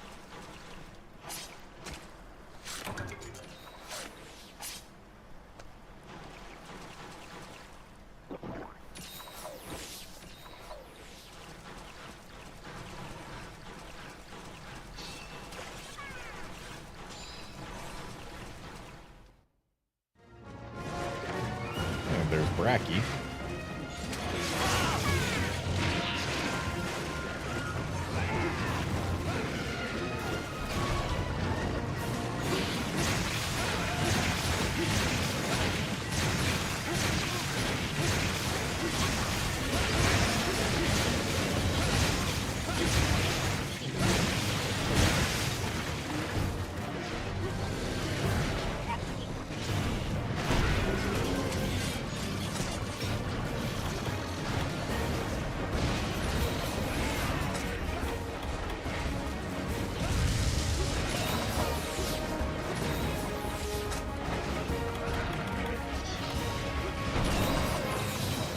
Be kind of hilarious if Generations had brought back Purple Ludroth and given it the deadly poison.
That is a tired lizard. And that is a dead lizard. Which means it is a pile of mega potions.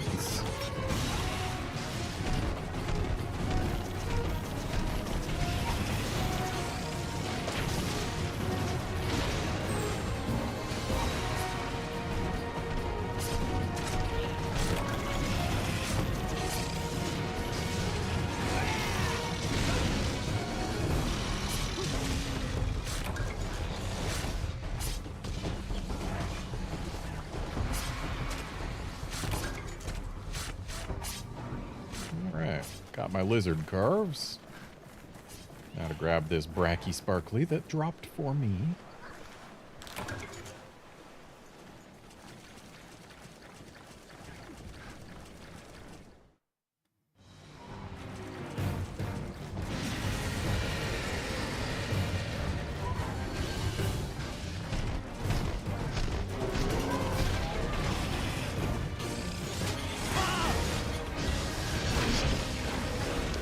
Looks like this Bracky might be on the bigger side. His tail was kind of high up.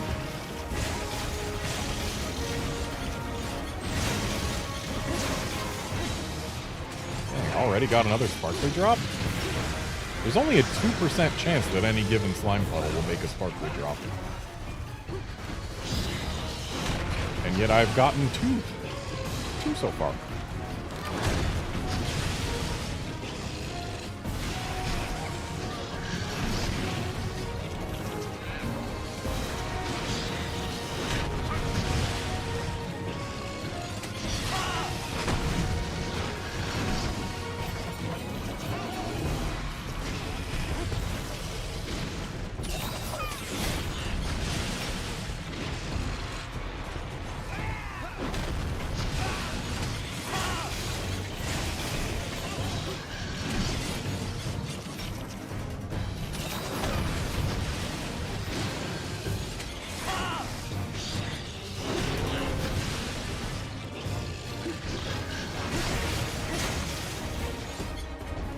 Does Bracky not do double forward cones in this game?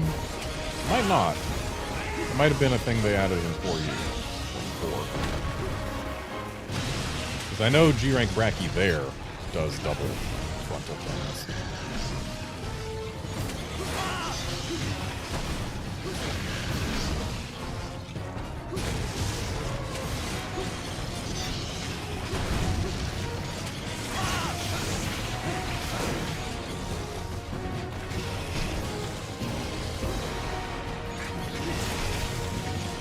He doesn't do the double cones in this game, and that means I'm being careful around that move when I could be using it as an opening when it's not going for me. Yeah, that. G-Rank in 4U, he often does 2 in a row, but we have yet to see him do 2 in a row here.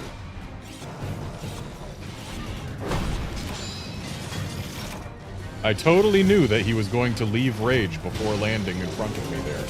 Yup, that was planned. I knew I was safe to sharpen for sure. You can't prove I didn't.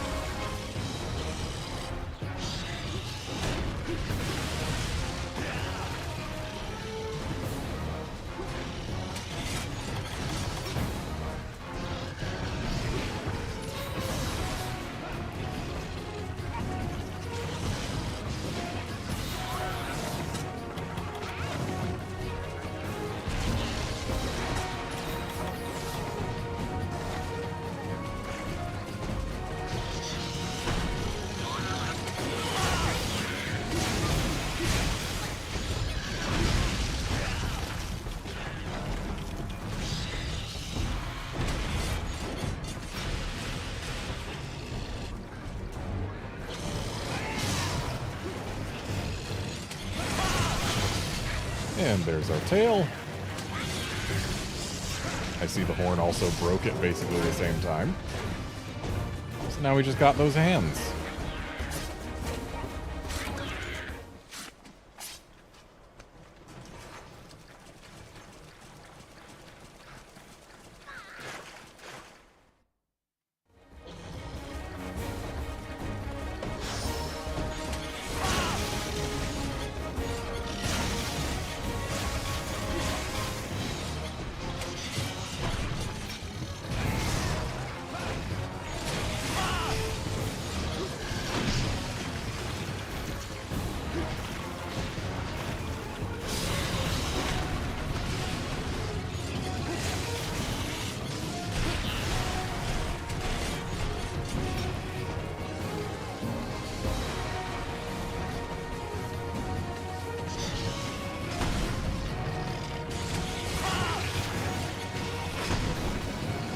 Tired breath.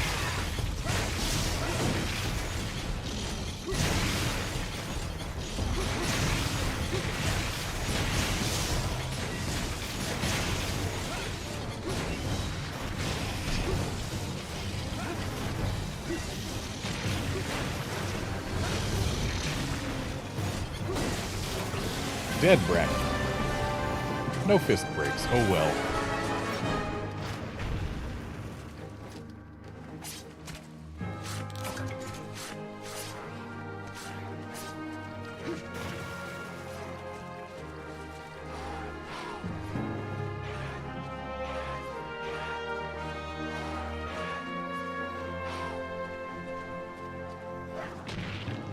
Thanks, Jaggy.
Nobody with any size worth writing home about.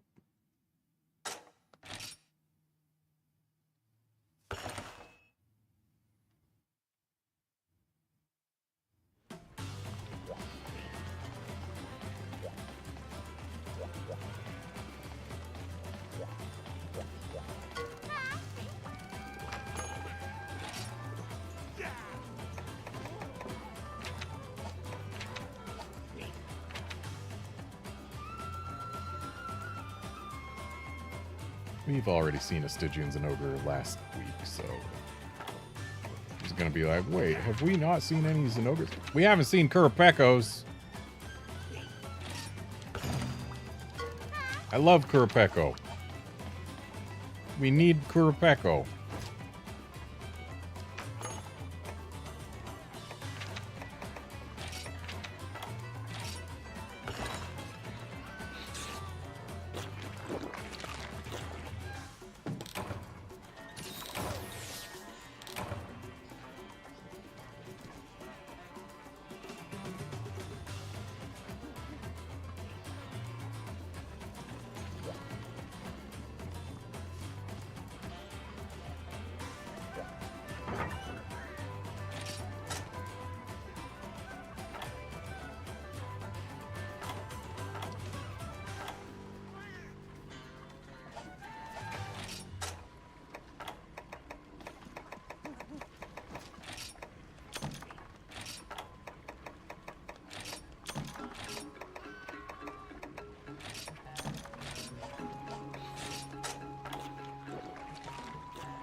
And for this to be the highest tier of G-rank quest, with just 2 Kurapekos in the arena, there's got to be something special to this quest, right?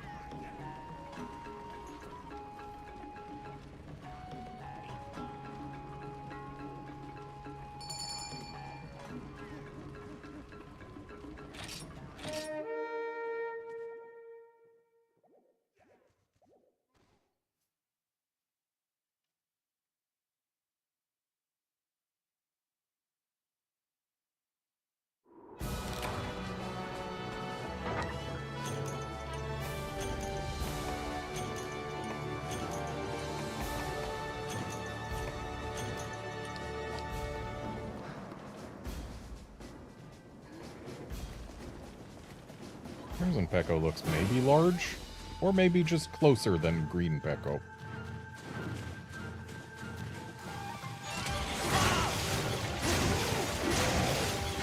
What I do know is that since Crimson Pecco has an actual roar and can flash us, I want to get rid of it first.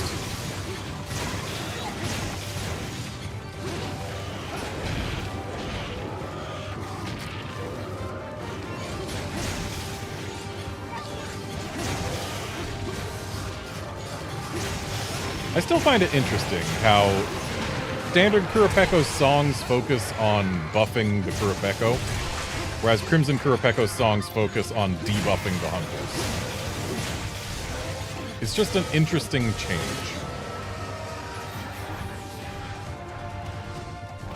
And apparently Pecco has a sleep song? I can't say I remembered that.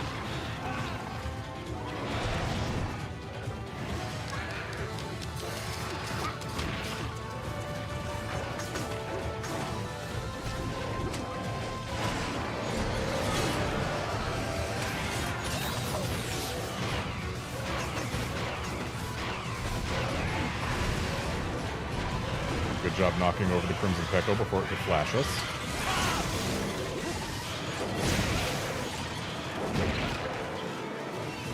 You have to wonder what it is about Crimson Kurapekko's song that actually debuffs hunters. Like, is it supposed to be that it's super annoying or super loud and distracting, or... like, how does a Crimson Kurapekko, for example, give hunters defense down with a song? How is it making our defenses worse? I would think it would have to be related to, like, volume. Just causing pain or perhaps temporary deafness, thus making our hunters less able to react to incoming things because we're missing some sensory input. That's my guess.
I still love how the Kurapekos telegraph whether they're going to do 2 or 3 flint claps.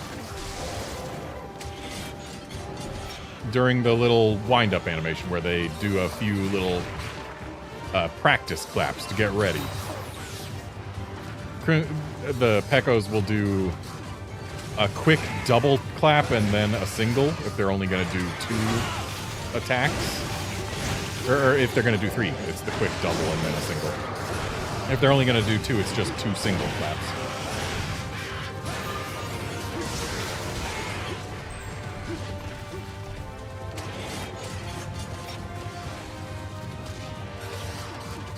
But it's telegraphed whether it's going to be 2 or 3. Like, this is 3. And being able to know what's coming makes it easier to plan out what you're going to do in response. It's nice. It's good game design.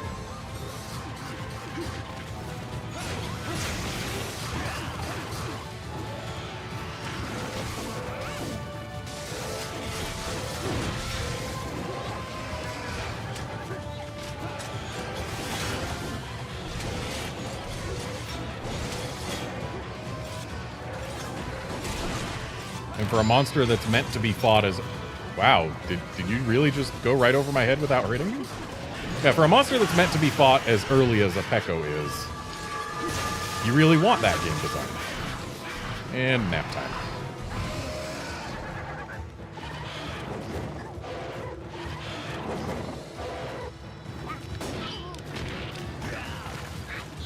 Did Cha-Cha just try and wake me up but get bounced by a Kurapeko?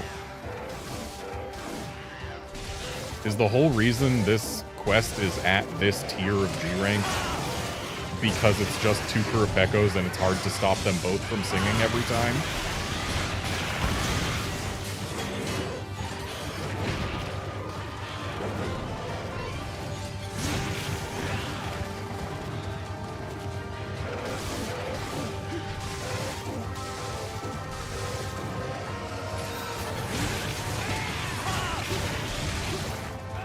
Boy just got a defense boost.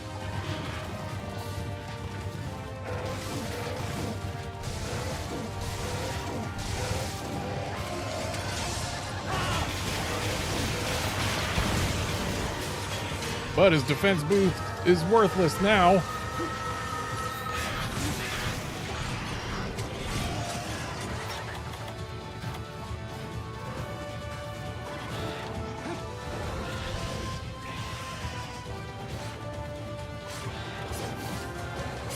Free carbs.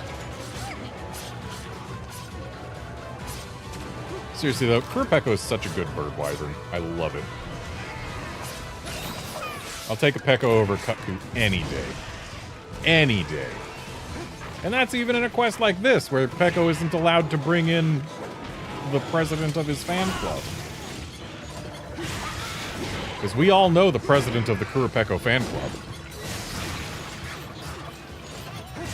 It's a pickle.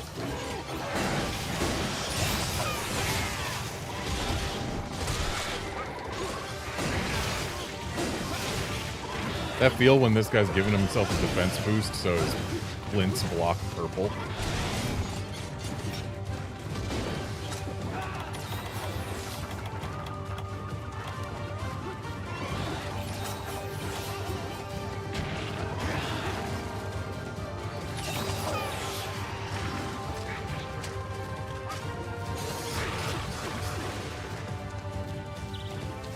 Well, now the Crimson Peko is gone, maybe this guy can call someone in. Call in a World Eater, Devil Joe. Do it. Do it, you coward. Call in a World Eater. I know it can't do that in this quest. There is a quest where they can, but this ain't it. Also, World Eater ain't quite the same World Eater as it was in Tri. Tri World Eater was big, big. Instead of just, you know, big.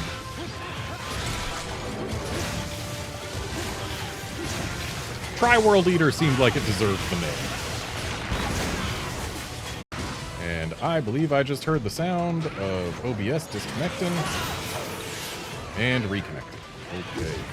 So that should have only been a very brief interruption. Hopefully things are still good. Blame OBS for that. We're not completely dead, are we?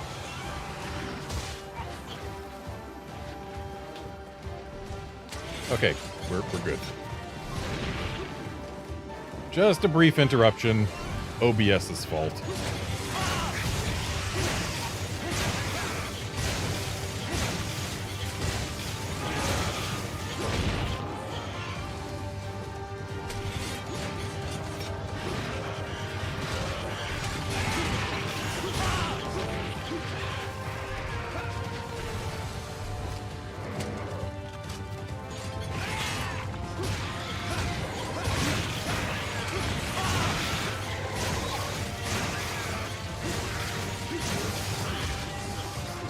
I just saw a limb.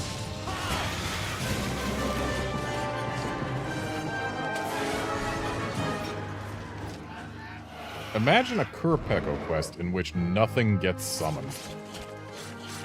What is even the point of a Kurapeko quest in which nothing gets summoned?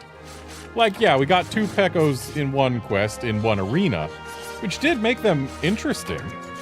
But, like, I feel like as soon as one of them despawns, the other one should summon something. It's a Kurapeko, come on.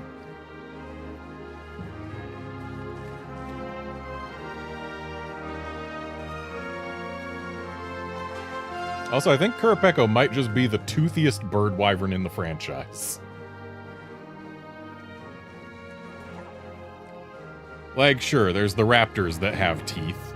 Some of them even have big old fangs bigger than these teeth, but I'm pretty sure Kurapeko has the most teeth of any bird wyvern in the franchise.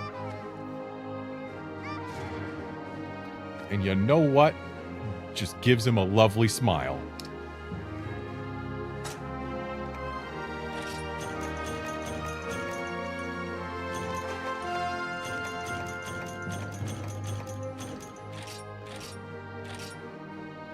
Hey, gold small Peko, interesting. Not that it matters because there was an event for those. They were kind of smaller.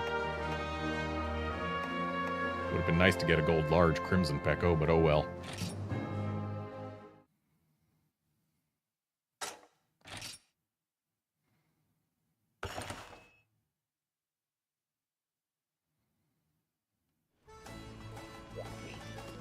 Alright, Wolfkinson, your pick. Pick us something that feels good for a last quest of the stream, but that isn't an abyssal laggy because we did that last stream.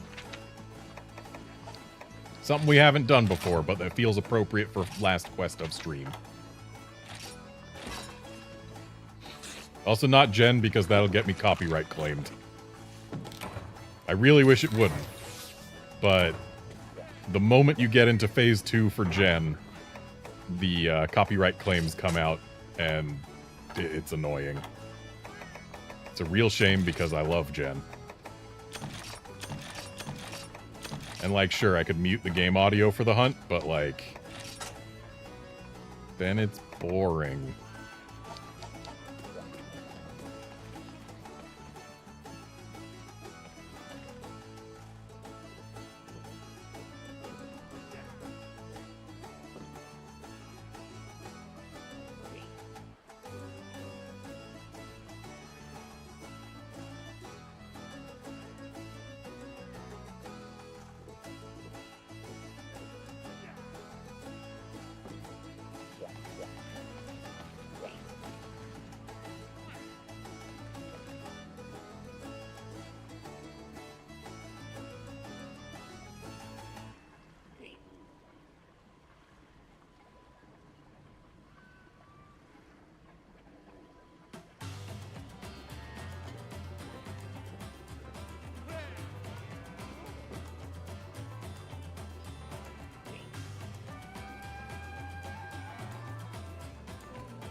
Ah, Pickle's a good choice. I'm gonna go get my Nether Excellion.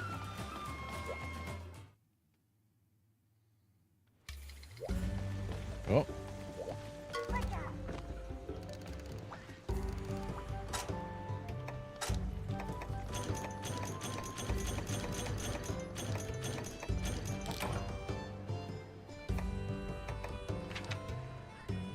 Well, looks like we have maxed out the Kebab Boo mask.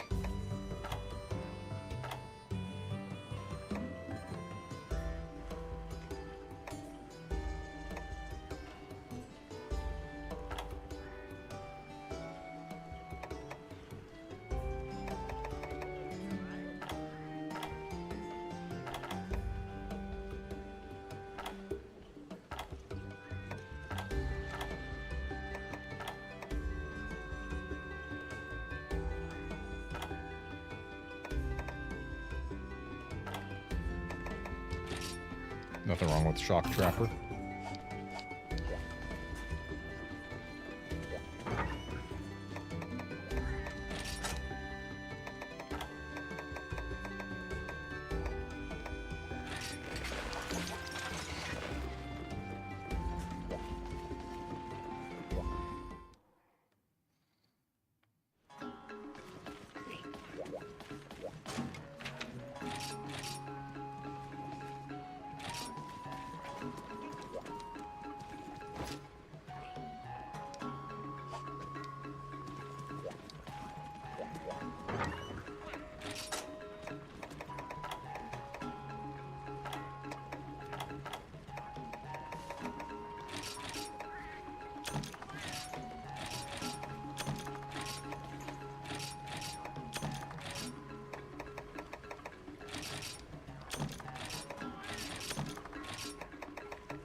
sure I've got enough dung. Just in case.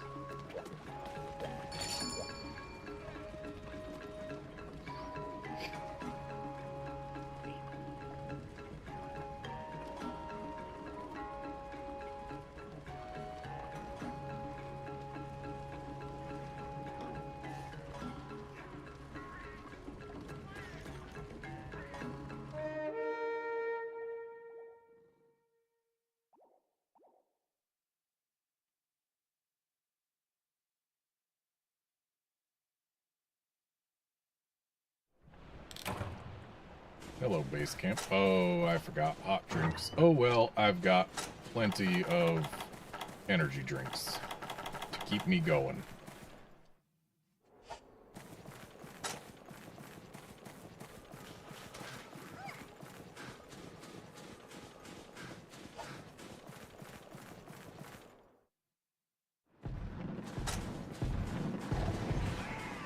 Ah, Savage Joe.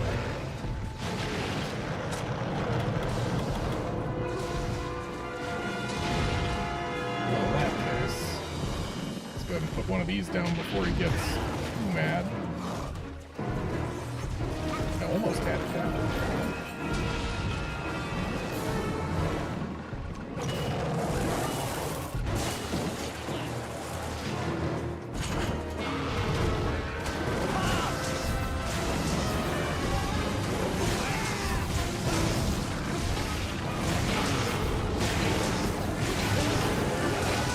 My mic's gone funny?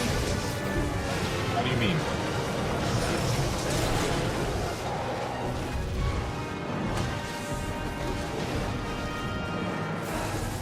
I'll take a look at it once we are not looking at this, Joe. It might be something that is fixable. It might not. It might have been caused by a cat.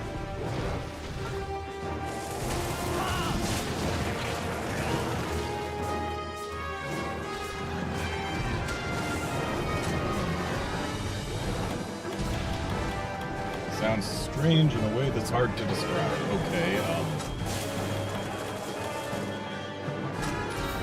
I don't know off the top of my head what would cause that. I'm gonna take a quick trip out of this area to see if I can fix it. Okay, has my cat accidentally done anything?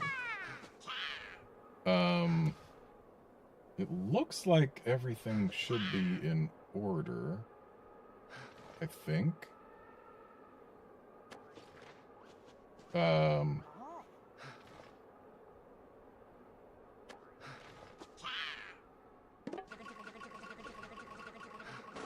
Let's see.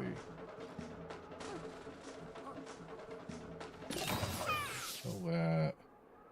Turn that off and back on. Turn that off and back on. Turn that off and back on.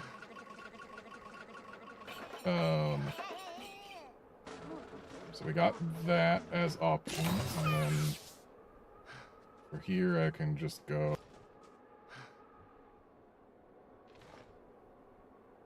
that.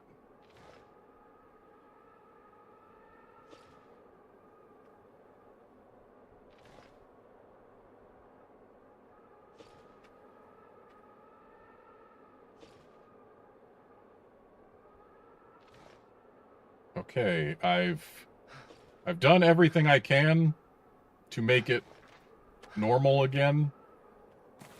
Hopefully it has worked. If it hasn't, well, this is the last hunt of the stream anyway.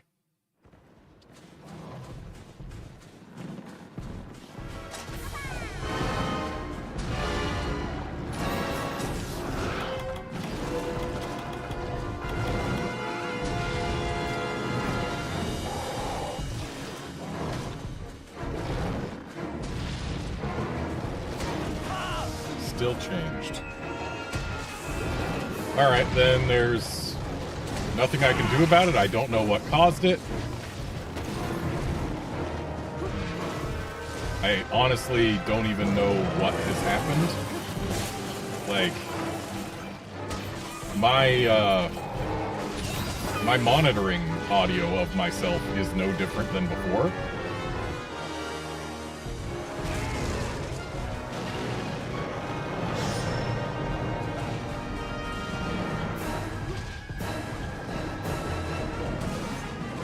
Yeah, one of my cats was doing her typical exploring around because hungry thing, and was exploring behind the audio equipment, so maybe it's her fault. Oops, not quite close enough.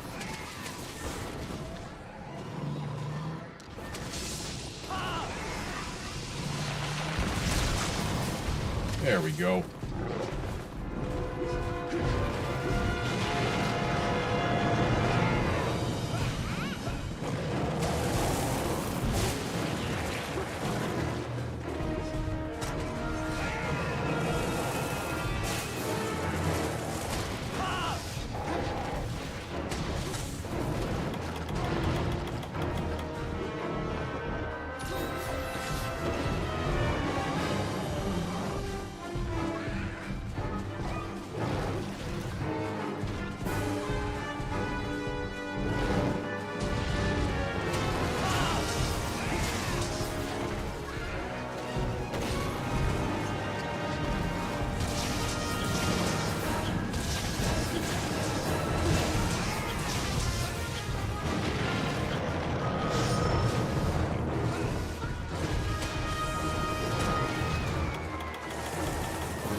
Whatever the issue is, it's probably only going to be solved by an unplug, replug, or a restart, which I can do neither during a Savage Joe hunt. So we just have to live with it.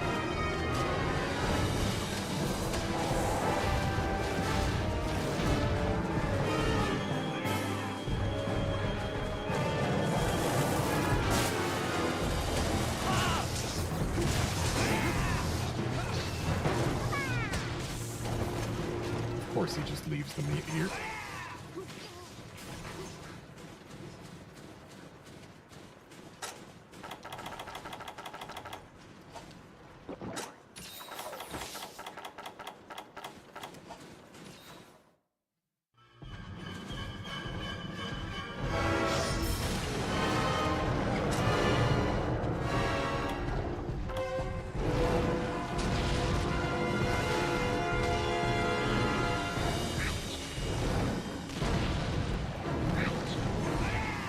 Why are you trying to eat us when there's some perfectly free meat on the ground, Joseph?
I see you drooling there. There's some free meat right over there. It's on the floor. Go get it.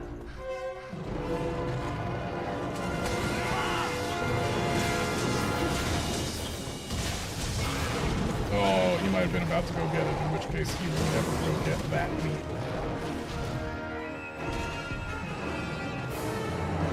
As soon as a monster decides to eat a meat, like, the meat's despawn timer for when it would be done being is already set, basically.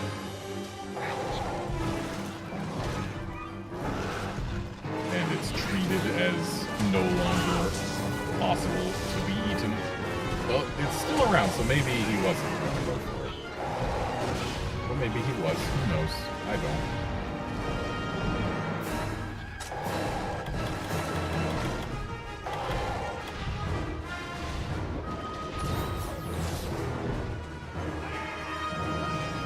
makes me nervous every time I get a flinch on a tired monster when there's meat around. Because that flinch could potentially have just negated the fact that there is meat on the ground. In the monster class, at least. Really should have brought more than just 2 tainted meats.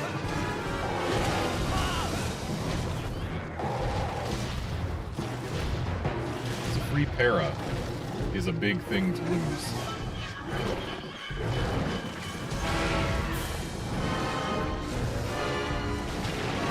Yeah, I don't think he's gonna eat that meat. Might be willing to eat another meat if it was offered, but I only have poison meat left, which, while yes, it is damage, and pretty decent damage, it's not a paralysis.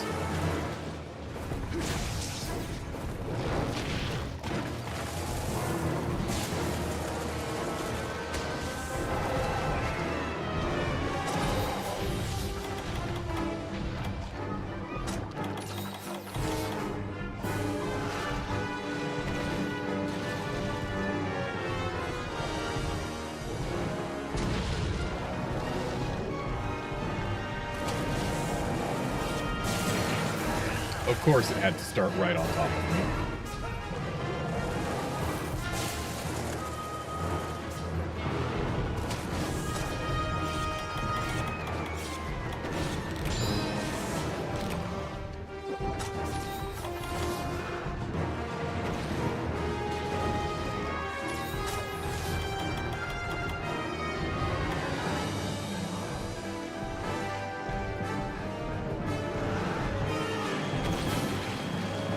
Pretty sure Joseph's AI just doesn't even see that meat anymore.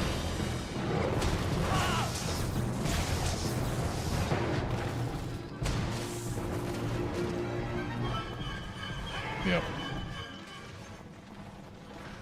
So, rip para from my meats.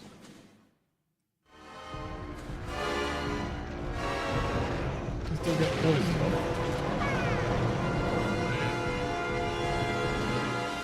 Yeah, he wanted it. Nope, never mind on getting the poison, at least from that meat.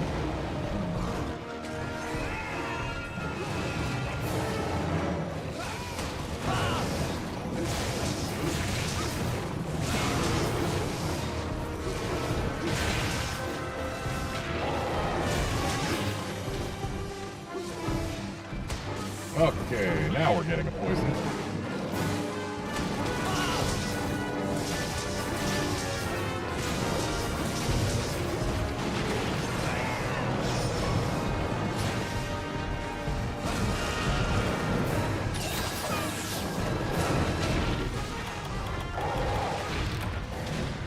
Well done.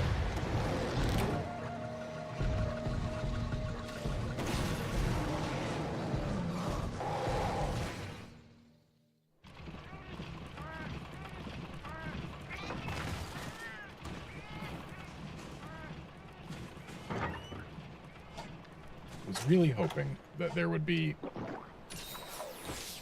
hot drinks in here by now.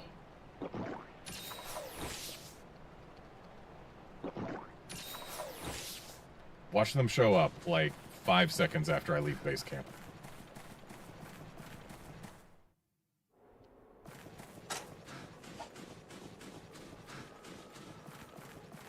Okay, maybe longer.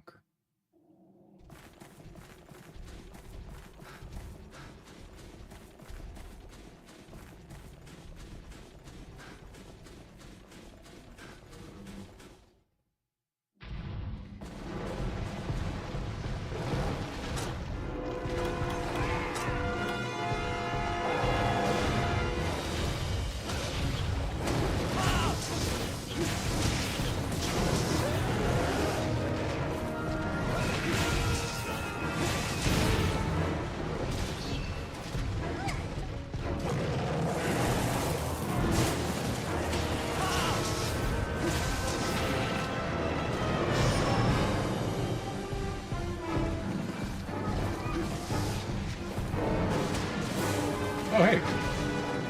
I guess he did still count the other meat as existing.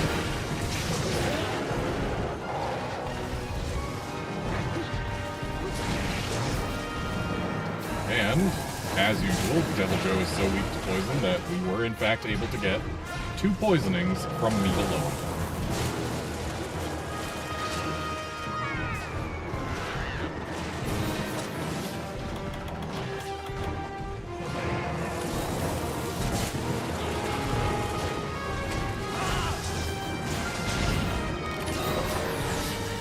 Of course, now the hot drinks are here.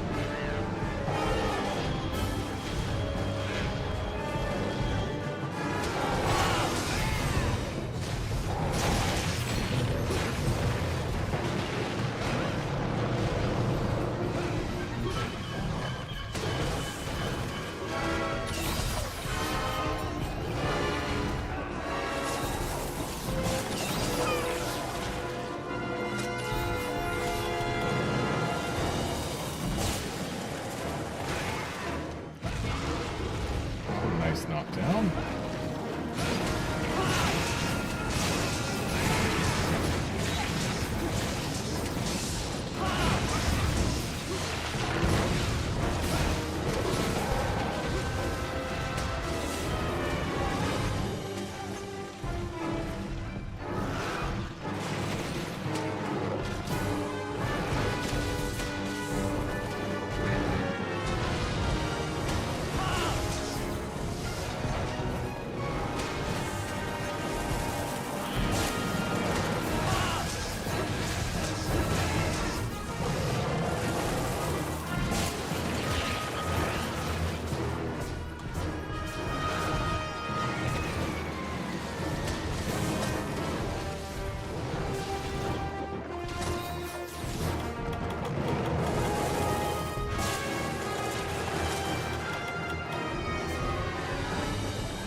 Well, time to get those tail carves.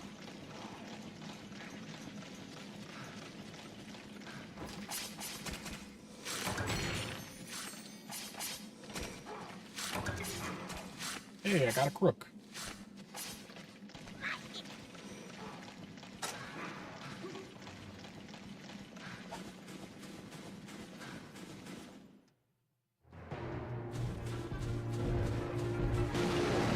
Joseph got himself a meal.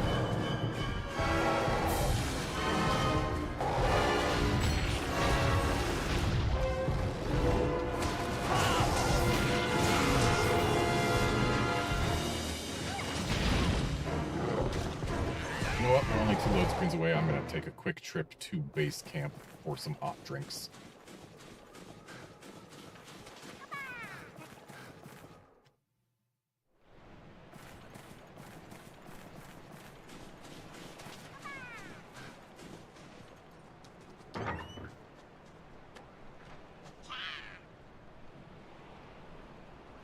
And one of my cats managed to take my YouTube off of the streaming monitor thing, so I currently cannot see chat. Good. Looks like it's still live. That's good. There we go. Now I'm back where I can see things. And hey, look! Tinged meat!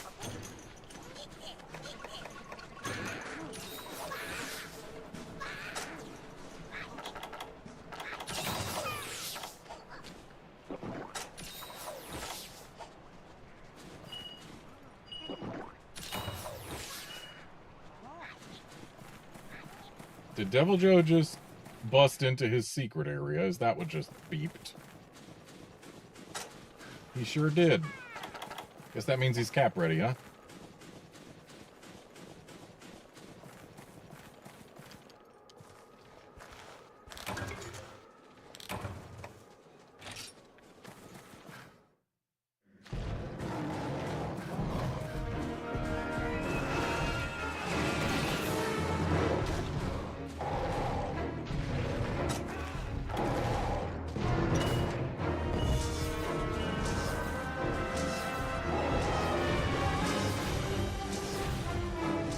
didn't get that quite as centered as I was hoping to. In fact, we're a lot closer to the wall. And of course, OBS disconnects.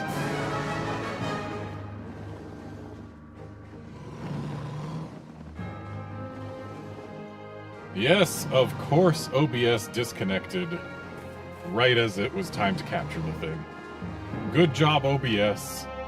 I think what I'm gonna do is as soon as we're back, I'm gonna leave just before my computer explodes, because that's where we're going at this point. We've got my mic being weird for reasons unknown and in ways unknown to me. We got another OBS disconnect, and yeah, things are going interesting.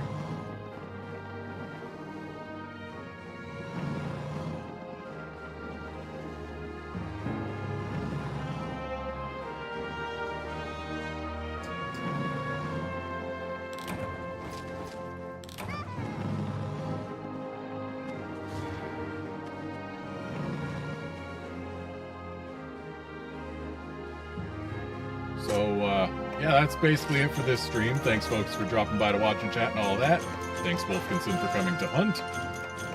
And I will be back tomorrow with some more Resident Evil Deadly Silence, where we're going to do Chris's story, or at least a good chunk of it.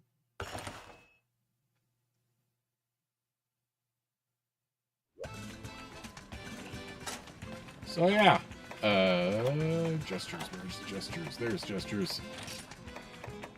See you then, friends.